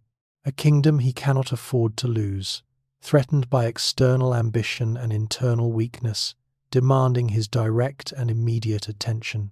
The difference this time is that he is no longer a landless young prince scrambling to rebuild after catastrophe. He is a seasoned, battle-tested king with the full resources of conquered England behind him, and he intends to use every bit of that advantage. He sails for Denmark, and here is a detail that reveals just how much his methods have matured since the early chapters of this story. Rather than approaching this as a fresh conquest requiring years of alliance building and careful campaign preparation, Cnut moves with the swift, decisive confidence of a man who has already proven repeatedly exactly how effectively he can project power across the North Sea when circumstances demand it. He brings English resources, English silver, and a reputation now sharpened by years of successful rule, and he uses all of it to reassert direct control over the kingdom of his birth. The specific details of how he actually resecures the Danish throne remain frustratingly thin in the surviving sources. This stretch of Cnut's career is genuinely one of the murkier periods historians have to reconstruct largely through inference and scattered references rather than detailed chronicle accounts. What is reasonably clear is that Cnut succeeds in reasserting his authority over Denmark without triggering the kind of prolonged grinding warfare that had characterized his English campaigns. Whether through direct military pressure, skillful negotiation with wavering Danish nobles, or some combination of both, he manages to fold his homeland firmly back under his direct rule within a relatively short period. Here is the quirky, lesser-known detail worth sharing amid this murkier stretch of the story. To manage the practical impossibility of a single king personally governing two separate kingdoms, separated by an entire sea crossing, Cnut begins developing what amounts to an early system of trusted regional deputies, earls, and officials, left in charge of English affairs while he attends to Danish business, and similarly trusted figures managing Danish affairs during his stretches in England. This arrangement, essentially a rudimentary form of delegated governance across a genuinely international multi-kingdom domain, was a remarkably sophisticated administrative innovation for its era, one that historians point to as an early example of the kind of composite multi-territory rule that would become far more common among European monarchs in later centuries. And here is the quieter emotional beat worth sitting inside as this section closes, because there is something genuinely poignant about watching Cnut, now firmly established as one of the most powerful rulers in Northern Europe, standing once again on the very shores where this entire story began, the Danish coast of his boyhood, the launching point of his father's ambitions, now a kingdom he must personally reclaim and stabilize rather than simply inherit. He has spent his entire adult life so far crossing and recrossing this same stretch of sea, first as a frightened teenager learning his father's brutal trade, then as a humiliated young man fleeing English defeat, then as a triumphant conqueror returning to claim a throne, and now once more as a king forced to personally shore up the foundation of everything he has built. But securing Denmark proves to be only the opening move in what becomes a far larger northern ambition. Because even as Cnut works to stabilize his homeland, his attention keeps drifting further north, still toward a neighboring kingdom, whose king has grown increasingly troublesome, increasingly independent, and in Cnut's calculating intend, assessment increasingly worth removing from the board entirely. Norway is about to become the next great prize in this remarkable, still expanding story. And Cnut, ever the patient student of his father's methods, is already beginning to lay the groundwork for exactly how he intends to take it. Norway in the 1020s is ruled by a king whose name will echo through Scandinavian history for entirely different reasons than Cnut's own Olaf Haraldsson, a fierce, deeply devout ruler who has spent his reign forcibly, Christianizing his kingdom with a zeal that leaves him in equal measure, revered by some of his subjects and deeply resented by others. And here is what you have to understand about why Cnut, having just finished stabilizing Denmark, now turns his considerable attention toward this northern neighbor. A strong, independent, ambitious king ruling Norway represents exactly the kind of destabilizing presence that could, given enough time, threaten the delicate multi-kingdom balance Cnut has spent years carefully constructing. Olaf is not a weak or careless ruler by any measure. He has consolidated Norwegian territory with real skill, defeating rival claimants and forcing a scattered patchwork of regional chieftains into something resembling unified royal authority for the first time in generations. But that very success is precisely what makes him dangerous from Cnut's perspective. A unified, confident Norway sitting just across the water from both Denmark and the crucial North Sea trade routes connecting Cnut's entire empire is not something a king with Cnut's ambitions can simply ignore. And here is where Cnut reveals once again exactly how much his methods have evolved since the raw military campaigns of his youth. Rather than launching an immediate invasion fleet, the way his father might have, or the way Cnut himself once did against England, he instead begins a far quieter, far more patient campaign. One fought not primarily with swords, but with gold, with promises, and with a truly remarkable understanding of exactly which Norwegian nobles could be persuaded that their interests lay with Cnut rather than with their own king. This is the striking mainstream fact worth sitting with for a moment. Cnut spends years, not months, systematically bribing and courting Norway's regional chieftains and powerful landowners, sending agents across the water, bearing English and Danish silver, cultivating relationships and resentments alike among nobles who had grown weary of Olaf's heavy-handed religious enforcement and centralizing ambitions. It is in its own way one of the more sophisticated political operations of the entire medieval period. A foreign king patiently purchasing the loyalty of an entire kingdom's nobility, one influential landowner at a time, without ever needing to risk a single major battle to do it. Here's the quirky, lesser-known detail worth sharing amid this quiet campaign of subversion. Some accounts describe Cnut's agents specifically targeting Norwegian nobles who had personal grievances against Olaf men, whose relatives had been executed or exiled during Olaf's often brutal campaign to stamp out lingering pagan practices and forcibly convert holdout regions to Christianity. Olaf's own religious zealotry, in other words, becomes one of Cnut's most effective recruiting tools, each resentful noble representing one more thread in the web, slowly tightening around the Norwegian throne. There is a certain dark irony worth noting here too. Cnut himself governs as a devout, church-supporting Christian king back in England, cultivating relationships with bishops and endowing monasteries, even as he simultaneously exploits the backlash against another king's overly aggressive Christianization efforts in Norway. Faith, like everything else in Cnut's political toolkit, seems to have been wielded exactly as pragmatically as it proved useful in each specific context. Olaf, for his part, is not entirely oblivious to what is happening around him, though the slow, diffuse nature of Cnut's campaign makes it a genuinely difficult threat to counter directly. How do you fight an invasion that isn't yet an invasion? How do you punish nobles for accepting foreign gold when the gold itself leaves no visible trace of treason until the moment they actually act on it, Olaf finds himself through the middle years of this decade increasingly isolated, watching his own nobility grow quietly, imperceptibly less reliable, with each passing season unable to point to any single dramatic act of betrayal he could punish decisively. And here is the emotional undercurrent, worth sitting inside as this section builds toward its close.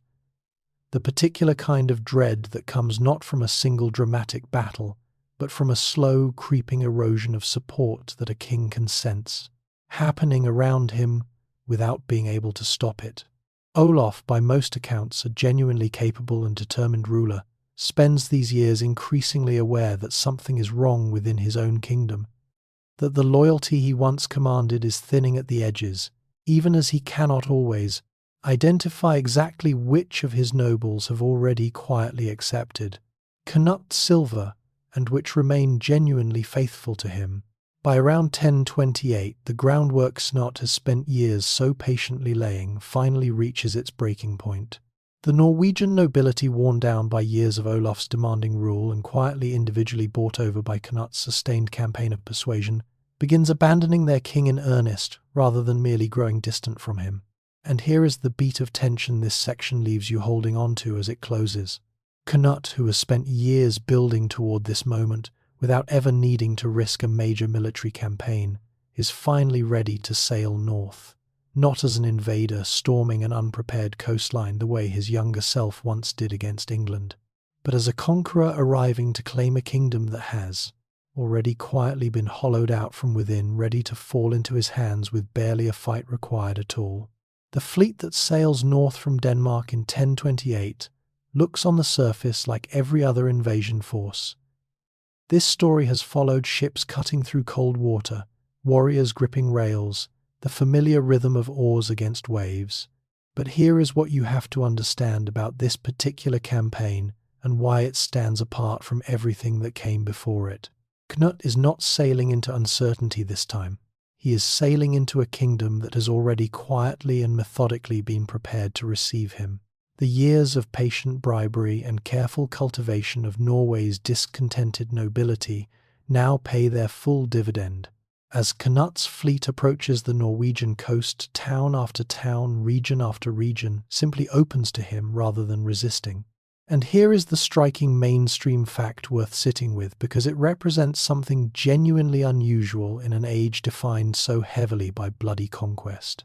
Cnut's actual military campaign to take Norway is remarkably brief and remarkably bloodless compared to the grinding, years-long struggle that had once been required to secure England.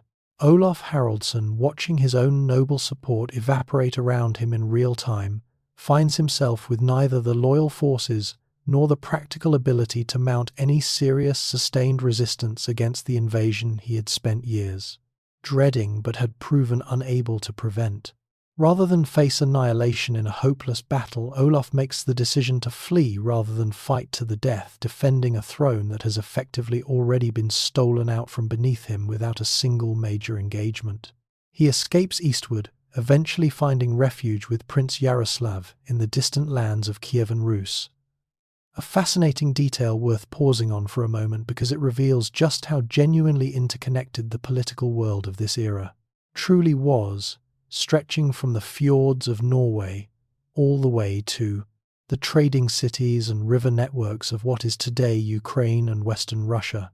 Medieval Europe, whatever the popular imagination might suggest about isolated, disconnected kingdoms, was in fact laced together by an extraordinary web of trade routes, marriage alliances, and political refuge networks spanning thousands of miles. With Olaf gone, Cnut is proclaimed King of Norway, and here is the moment worth truly sitting inside, because it represents the absolute peak of everything this story has been building toward across 13 sections. Consider what this young man, now roughly in his early 30s, has actually accomplished. He began this story as a teenage prince, watching his father's conquest of England collapse into humiliating retreat within a single winter. He rebuilt himself from that catastrophe into a conqueror who claimed England outright. He secured his throne through a masterful political marriage. He stabilized his ancestral homeland of Denmark when it threatened to slip away. And now, through patience and gold rather than blood and fire, he has added a third crown entirely to his collection. Cnut now rules simultaneously as King of England, King of Denmark, and King of Norway, an achievement that earns him among historians and chroniclers both then and now the title.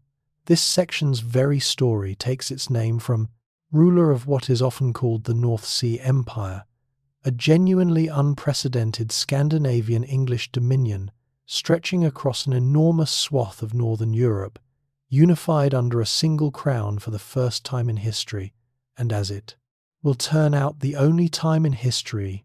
Here's the quirky, lesser-known detail worth sharing amid this moment of absolute triumph. Rather than personally residing in Norway to directly govern his newest conquest, Cnut, ever the practical administrator, installs his son from his first relationship, young Svein, born to Ælfgifu of Northampton, that other woman you'll remember from Cnut's complicated domestic arrangements as his regent in Norway, with Ælfgifu herself serving as the real power behind the throne, managing the day-to-day governance of the kingdom on her son's and husband's behalf. It is a fascinating, quietly overlooked detail of this whole story. One of the most consequential political operators in the entire North Sea Empire during these years is not Cnut himself, nor his more famous wife Emma, but this second woman, Ælfgifu, ruling a conquered kingdom largely on her own initiative, while her royal partner attends to the rest of his sprawling domain. And it is worth pausing here at the very summit of Cnut's achievement to acknowledge the dry, almost absurd scale of what this teenage boy from a cold Danish hall has actually become. He once stood on a shoreline as a nervous adolescent, finally being allowed onto his father's ships for the first time. Now he commands an empire so large that no single person could realistically govern it alone, requiring an entire network of regents, earls, and trusted deputies simply to keep the machinery running across 3 separate kingdoms and a sea that never stops being difficult to cross. But even here, at the absolute peak of Cnut's remarkable rise, a careful listener should feel a familiar nagging unease creeping back into the story. An empire built this large, this fast, held together by a patchwork of regents, a divided family with competing sons from 2 different mothers, and conquered nobility whose loyalty was purchased rather than earned through generations of trust. This is not by its very nature a stable foundation. It is a magnificent achievement. It is also quietly a structure with cracks already built into its design, cracks that a truly ambitious, truly cautious king would want to address before they have any chance to widen. And Cnut, whatever else can be said about him, has never been a man who mistakes triumph for permanence. At the very height of his power, ruling 3 kingdoms stretched across the cold waters of the North Sea, Cnut makes a decision that reveals something genuinely surprising about the man he has become. He decides to leave it all behind for a season and travel not as a conqueror, but as a humble pilgrim to the city of Rome. Picture the strangeness of that choice for a moment. Here is a man who clawed his way to power through burned harvests, mutilated hostages, and a systematic campaign of bribery that hollowed out an entire kingdom's loyalty from within. And now, in 1027, he walks the roads of Europe, not surrounded by warships and armies, but as one pilgrim among thousands travelling toward the heart of Christian Europe for the coronation of the Holy Roman Emperor Conrad II. And here is what you have to understand about why this journey matters so profoundly beyond simple religious devotion. This is Cnut playing an entirely different kind of political game than anything this story has shown you before. By attending this imperial coronation in person, standing among the assembled crowned heads and dignitaries of Christian Europe, Cnut is making an unmistakable statement to every other ruler on the continent. The king of the North Sea Empire is not some distant half-barbarian Viking warlord to be dismissed or underestimated. He is a legitimate Christian monarch deserving of a seat at the table alongside emperors and kings whose dynasties trace back centuries further than his own. The striking mainstream fact worth sitting with here is this. Cnut's presence at Conrad's coronation places him directly alongside Rudolf III, King of Burgundy, and the assembled nobility of the empire, making him one of the very few Northern European rulers of his era to personally attend such a significant continental event. For a man whose grandfather still bore a pagan-tinged nickname, referencing a discolored tooth, whose family's entire historical reputation had been built on raiding Christian monasteries rather than kneeling respectfully within.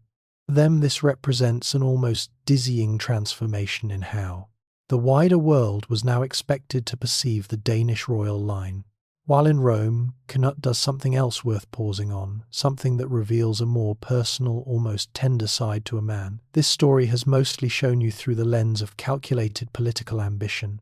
He writes a letter sent back to England describing his pilgrimage to his subjects, a genuinely remarkable surviving document in which Cnut describes negotiating directly with the Pope and with Emperor Conrad himself on behalf of English pilgrims and merchants travelling through imperial territory, securing reduced tolls and safer passage for his people, making the same journey he was currently undertaking.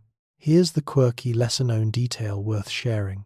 In that same letter, Cnut also promises his subjects back home that he intends to reform his own conduct and rule more justly. Going forward, a surprisingly personal and almost confessional note from a king not typically associated with public displays of humility. Historians still debate how much of this was genuine spiritual reflection prompted by walking the same pilgrim roads as countless ordinary Christians, and how much was simply more of the same calculated political messaging that had defined his entire career, a king understanding correctly that being seen to seek forgiveness and reform plays remarkably well with a devout English population. And there is something worth dwelling on in the simple physical experience of this journey too. Picture Cnut, a man raised from childhood on the deck of a longship, now walking dusty overland roads through unfamiliar territory, passing through regions where the language, the customs, and even the food would have felt genuinely foreign to. A king more accustomed to the cold, familiar rhythms of the North Sea. He kneels according to tradition at the tombs of saints and apostles, a Viking-descended king, literally prostrating himself before the spiritual heart of the very civilization his grandfather's generation had once terrorized with fire and axe. There is a dry, quiet irony worth noting here too, the kind of light touch this story has tried to offer after its heavier moments. Imagine the Roman clergy going about their ancient rituals, suddenly informed that among the assembled pilgrims and dignitaries filling their city stands a king whose own family line had within living memory of some of the older generation. He's been synonymous with terror along half of Europe's northern coastline. The wheel of history turns strangely sometimes, transforming raiders into pilgrims within the span of a single lifetime. By the time Cnut makes his way back north, his journey to Rome has accomplished exactly what he surely intended it to. His reputation across Christian Europe has been fundamentally transformed, elevated from regional Scandinavian warlord to a genuinely respected member of Europe's crowned monarchy. His trading subjects back in England benefit tangibly from the toll reductions and diplomatic protections he secured. And his own religious standing, whatever its true depth of sincerity, has been publicly unmistakably cemented before the very heart of the Christian world. But even as Cnut returns from Rome, basking in this moment of genuine international legitimacy, the machinery of his sprawling multi-kingdom empire back home has not paused to wait for him. Norway remains a fresh, uneasy conquest governed by a regent son and his formidable mother. Denmark still requires careful ongoing attention, and England, however stable it currently appears under his careful rule, has never in this entire story proven itself a kingdom that stays quiet for very long. The Pilgrim King is coming home to an empire that, however magnificent it looks from the outside, still requires every bit of the patient, careful management that built it in the first place. There is a story about Cnut that has outlived nearly everything else this remarkable king ever accomplished, outlived his conquests, his marriages, his careful legal reforms, even his pilgrimage to Rome. It is the story of a king standing at the edge of the sea commanding the tide to stop, and here is what you have to understand before we tell it properly. Almost everyone who knows this story gets it completely backwards. The popular version, passed down through centuries of retelling, imagines an arrogant king so drunk on his own power that he genuinely believed he could command the ocean itself to obey him, only to be humiliated when the waves soaked his feet anyway. It is a satisfying little morality tale about hubris punished. It is also, according to the earliest and most reliable source we actually have for this story, almost entirely wrong. The account comes from a chronicler named Henry of Huntingdon, writing roughly a century after Cnut's death. And here is the striking mainstream fact worth sitting with, because the real story is genuinely more interesting than the myth. It eventually became second free. According to Henry's version, Cnut orders his throne carried down to the shoreline, specifically because his courtiers had grown embarrassingly excessive in their flattery, showering him with praise so extravagant that some had apparently begun suggesting there was nothing in creation their king could not command. Rather than simply enjoying this flattery, Cnut decides to teach his own court a pointed, deliberate lesson. Picture the scene as Henry describes it. Cnut has his throne set up at the water's edge as the tide begins its slow, inevitable advance. His assembled nobles and courtiers gather around, murmuring the same fawning praises that had prompted this whole demonstration in the first place.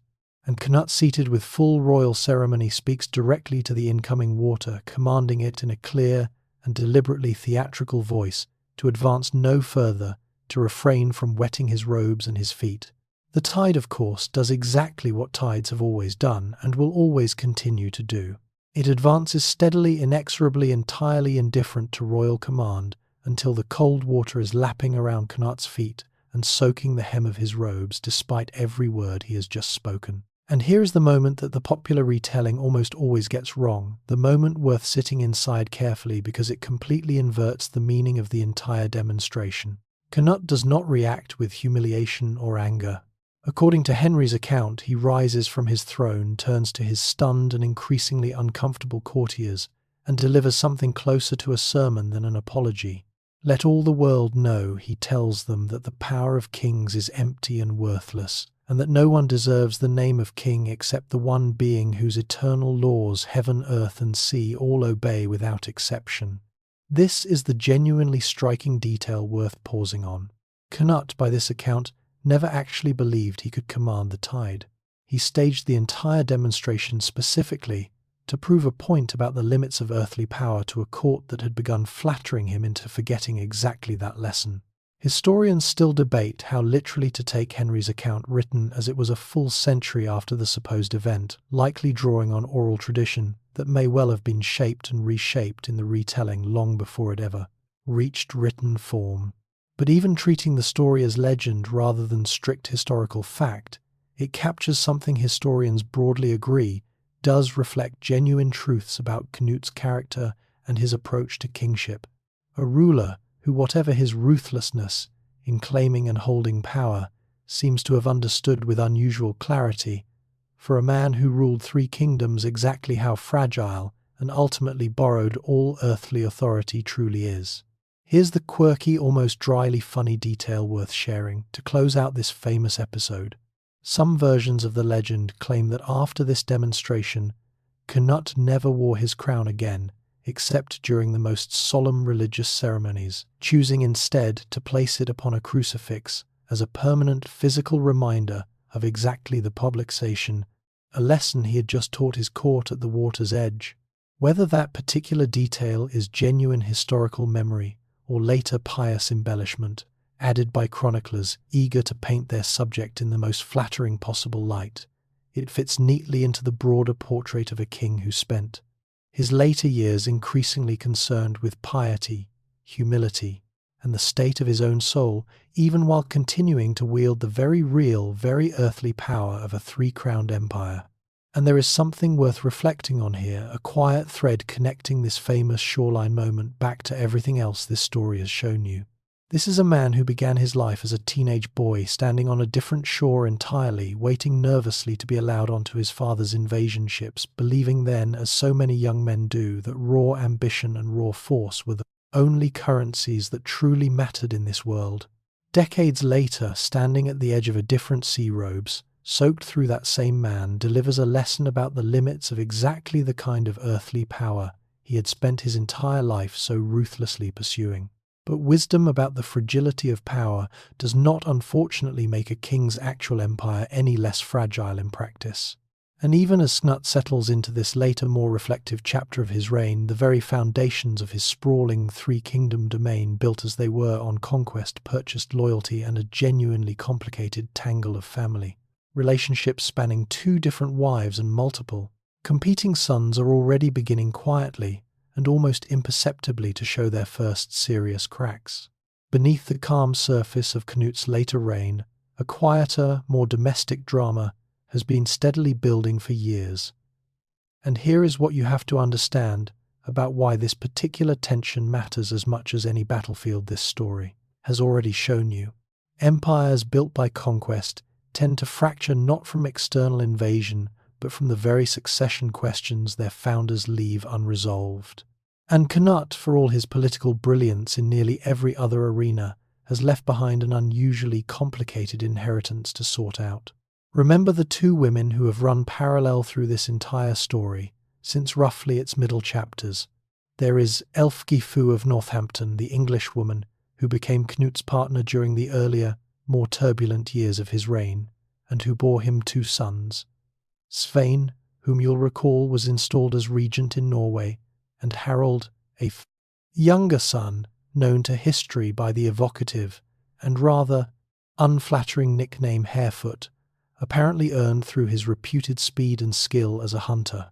And there is Emma of Normandy, the former English queen Cnut, married for such careful, calculated political reasons, who bore him a son of his own named Harthacnut, along with a daughter. Here is the genuinely thorny complication at the heart of this whole arrangement, and it is worth sitting with carefully because it will shape everything that follows in the years after Cnut's death. Both relationships produced sons with legitimate claims to inheritance in the eyes of at least some portion of Cnut's subjects, and crucially, the exact legal status of each relationship remains genuinely debated among historians even today. Was Cnut's earlier union with Ælfgifu a formal marriage under the customs recognized in Denmark and among the Danish nobility, making Svein and Harold every bit as legitimate as any children born to Emma? Or was it, as Emma and her supporters would certainly have preferred everyone to believe, a lesser arrangement, something closer to what contemporary sources sometimes describe with the loaded term hand-fasting? A recognized but lower status relationship, leaving Emma's son Harthacnut as the only truly legitimate heir to the entire empire.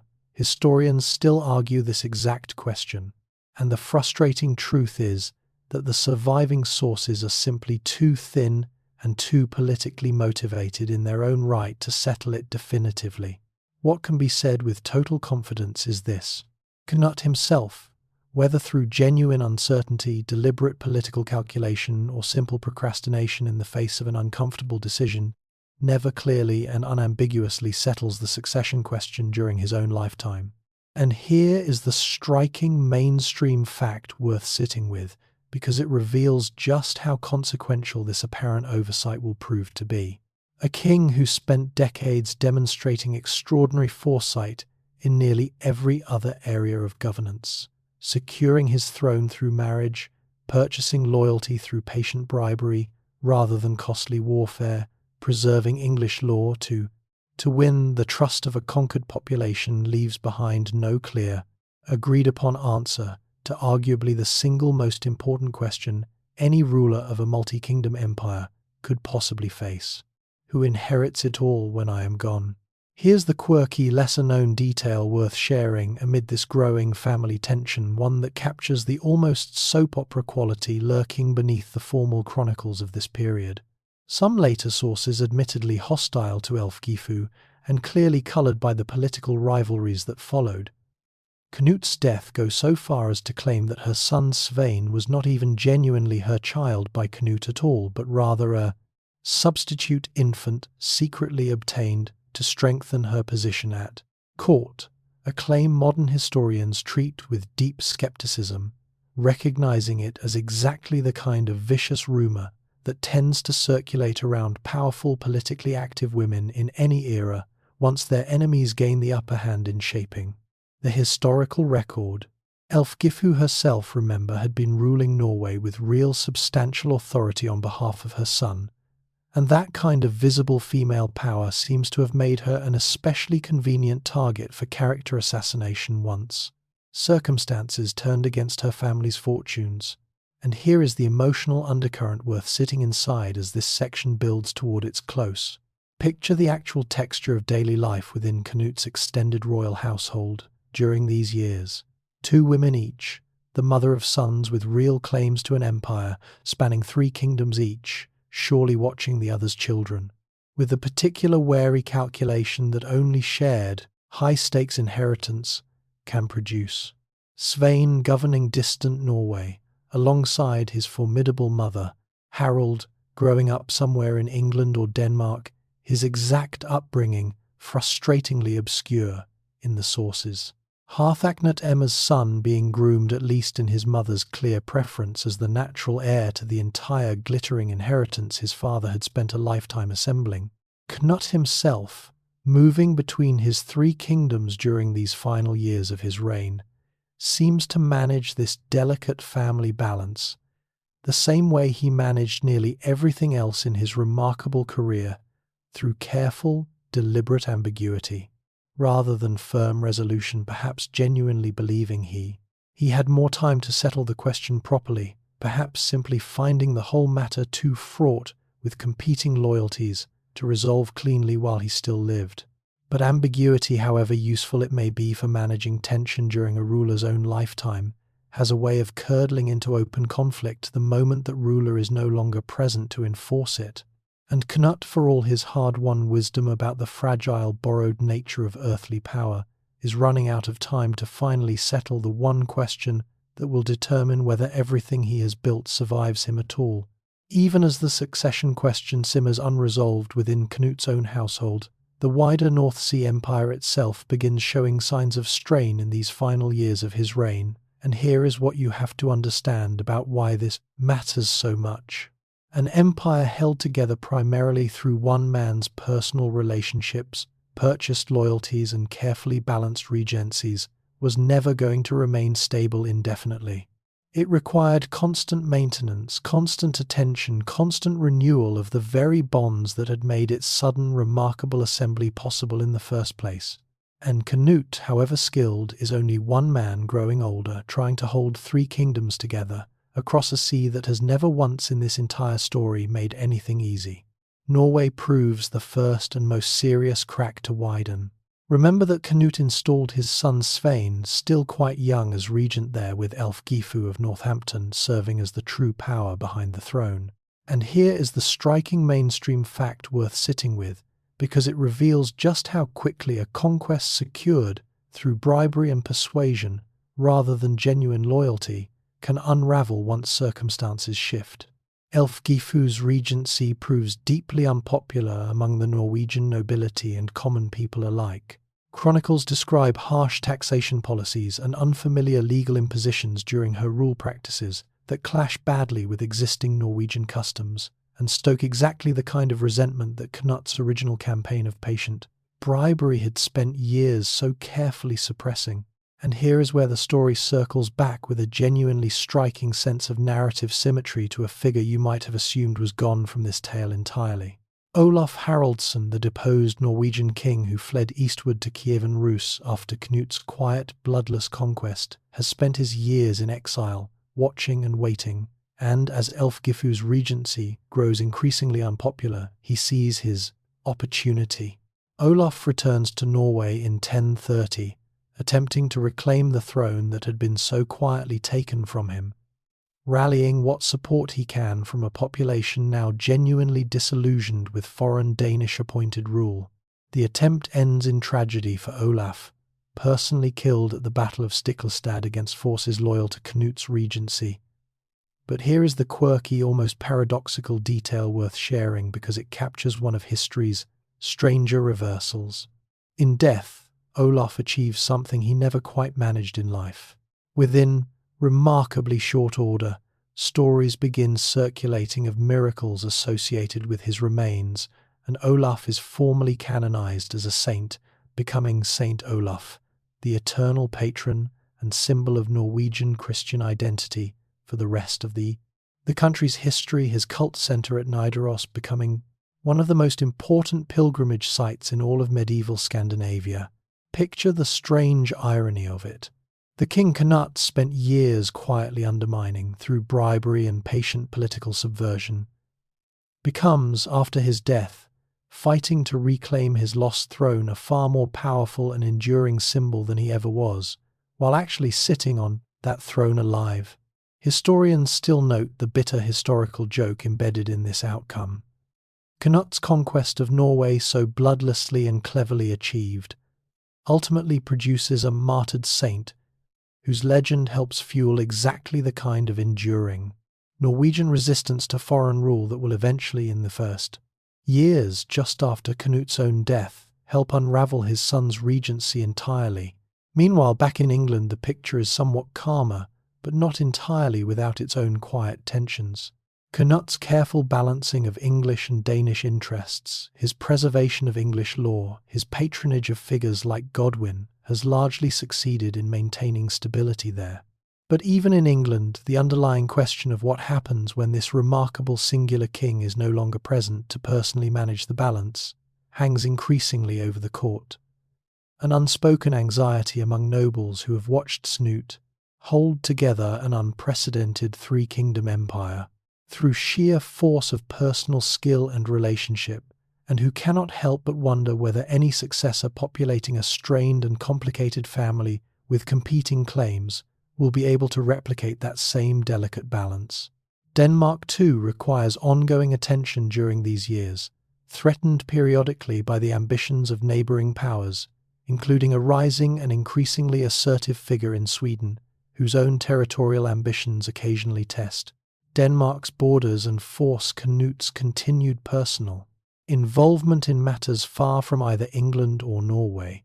Here's a quieter, more human detail worth pausing on amid all this widening strain. Chronicles from these final years increasingly describe a king who appears genuinely weary, spread thin across responsibilities that would challenge even a much younger and more energetic ruler than Cnut has now become. The sheer physical and administrative exhaustion of personally overseeing three separate kingdoms, each with its own nobility, its own customs, its own simmering tensions, begins to show in ways both subtle and increasingly difficult to ignore. And so, as these years of mounting strain accumulate, Norway rebelling against an unpopular regency, a dead rival transformed into a saint whose legend threatens lasting damage to Danish authority, there an unresolved family succession, question growing more urgent with every passing season, and a king himself growing visibly older under the weight of holding an unprecedented empire together, largely through his own personal will. The entire remarkable structure Cnut spent his adult life so painstakingly assembling begins to feel, for the first time in this whole story, genuinely and unmistakably fragile. The tide that once obeyed no king's command now seems, in a way, Cnut himself would likely have appreciated with characteristic wry humility, to be quietly, patiently reclaiming the shoreline of everything he built. By the early 1030s, Cnut is a man in his late 30s, or perhaps just entering his 40s. Not old by modern reckoning, but genuinely aged by the standards of an 11th century king who has spent every single decade of his adult life either fighting, sailing, negotiating, or personally shoring up one corner or another of an empire that has never once across this entire story allowed him to simply rest. And here is what you have to understand about this final stretch of his reign, the quiet, weary coda to everything this story has shown you so far. The restless energy that once drove a teenage boy onto his father's invasion ships has not entirely vanished, but it has been worn down, season after season, crisis after crisis, into something closer to exhausted vigilance than youthful ambition.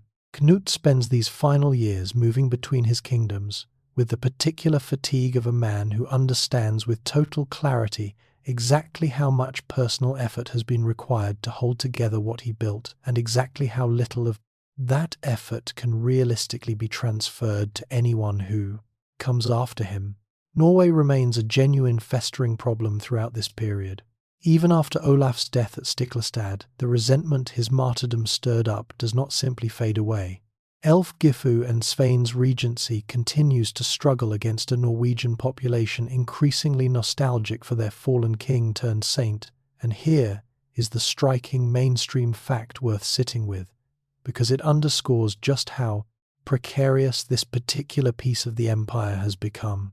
Within just a few years of Cnut's own death, Norwegian nobles will formally reject continued Danish rule entirely, recalling Olaf's own son Magnus from exile to reclaim the throne his father lost, meaning that the Norwegian crown so patiently and cleverly won through years of bribery ultimately slips from the family's grasp within a single generation of gaining it, a genuinely sobering thought to hold as we watch Cnut spend his final years trying without full success to shore up exactly this weak point in his conflict. Inheritance. The succession question in England and Denmark too remains stubbornly unresolved, even as Cnut's own health and energy visibly decline. He does make some efforts during these final years to clarify arrangements. Surviving evidence suggests he intends for Harthacnut, his son by Emma, to eventually inherit both Denmark and ideally England as well, continuing the more prestigious line of succession through his politically vital Norman marriage, but intentions expressed informally without the kind of decisive, unambiguous public settlement that might have actually prevented future conflict proved to carry only limited weight against the competing ambitions of Ælfgifu's sons and their own considerable base of support, particularly Harold. Harefoot, whose claim, however, contested its legitimacy, commands real backing among certain factions of the English nobility. Here's the quieter, more human detail worth pausing on amid all this unresolved political anxiety, because it is worth remembering that Cnut, for all his 3 crowns and his hard-won empire, remains a genuinely human figure in these final years rather than merely a chess piece moving across a map of medieval politics. Chronicles from this period, alongside his own earlier letters describing his pilgrimage to Rome, paint a picture of a man increasingly preoccupied with religious matters, with the state of his own soul, with the legacy he will leave behind. Not just in terms of territory and crowns, but in terms of how history, and more pressingly to a devout medieval Christian, how God himself might eventually judge the totality of a life built so heavily on conquest, calculated cruelty, and ruthless political maneuvering, alongside its genuine moments of wisdom and restraint. And here is a small, dryly human detail worth sharing, a touch of the same wit that has threaded through this entire story, even in its heavier moments. One surviving account describes Cnut in these later years growing genuinely irritated by the very flattery his court continued to offer him, despite the famous tide demonstration meant to discourage exactly that behavior, suggesting in its own small way that even a king wise enough to publicly humble himself before the ocean could not entirely stamp out the persistent sycophantic habits of a royal court that simply could not resist telling its ruler exactly what it assumed he wanted to hear.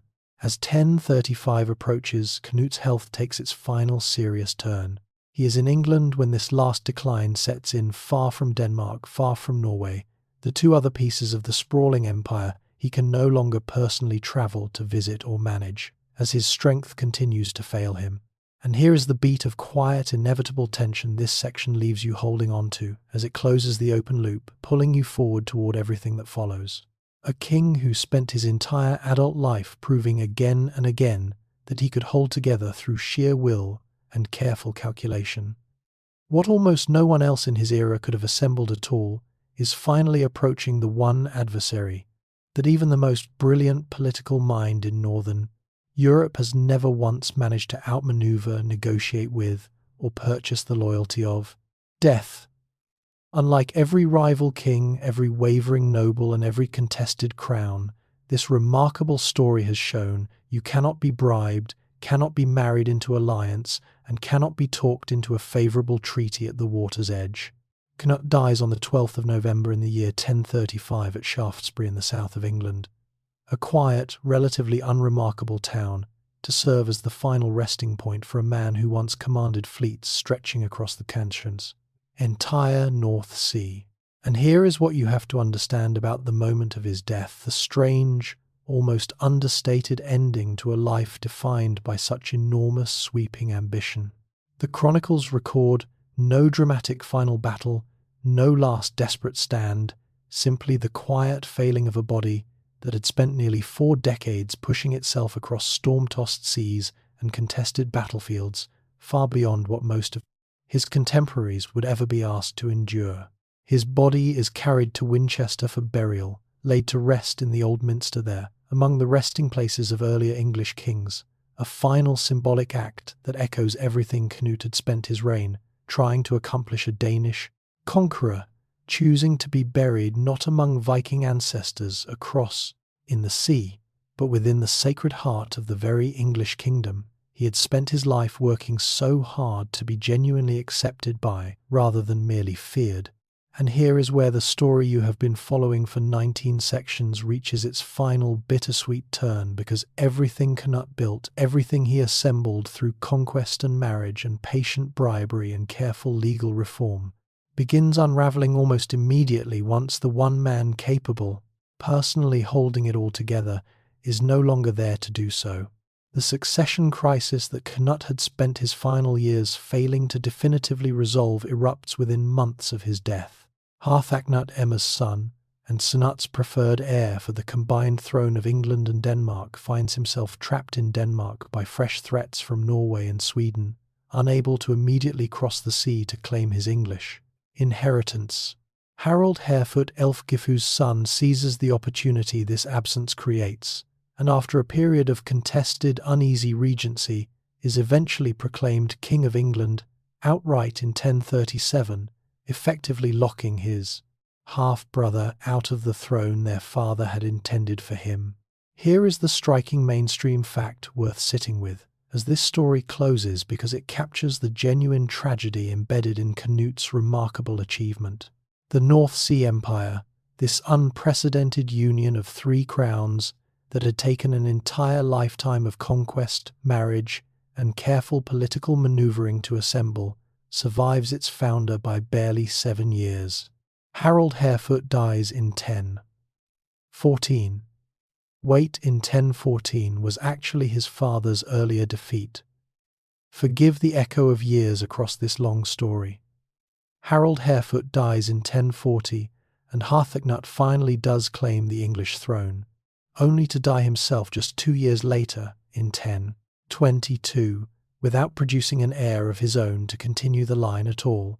And here is the final, quietly devastating turn that closes this entire saga.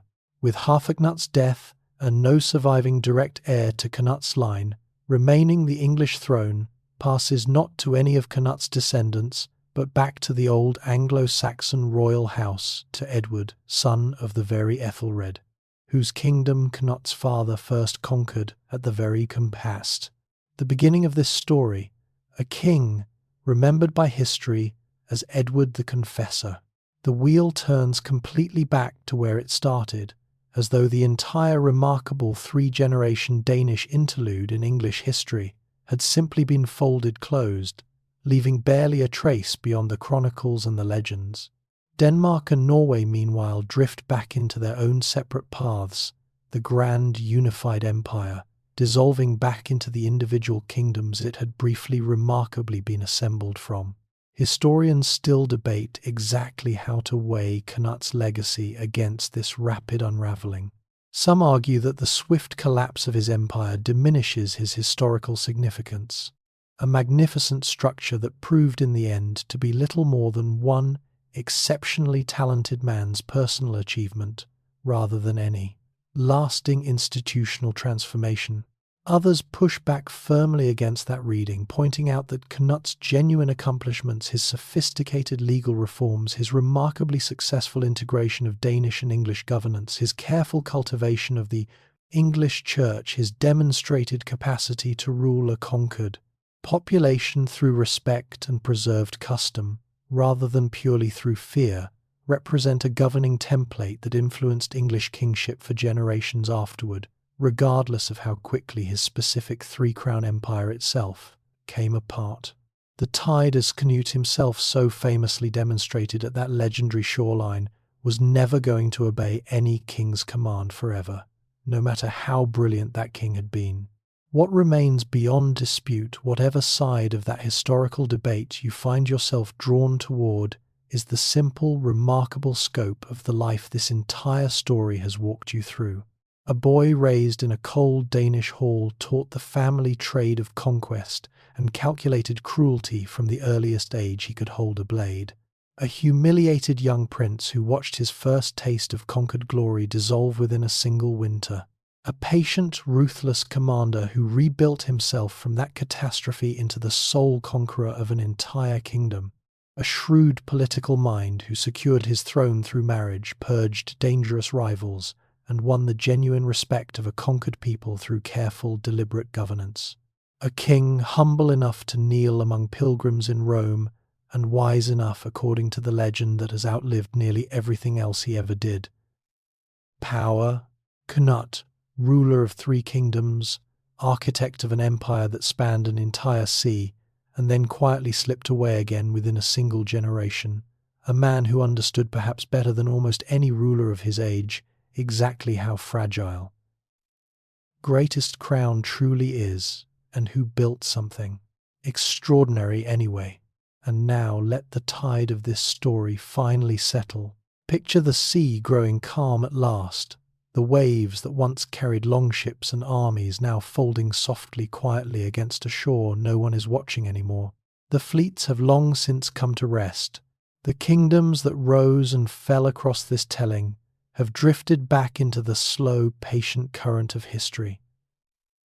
And the man who once stood at the edge of the water, robes soaked, teaching his court the oldest lesson there is, has finally, gently been allowed to rest too. Let the torches of that cold Danish hall burn down to embers. Let the roads to Rome fall silent beneath settling dust.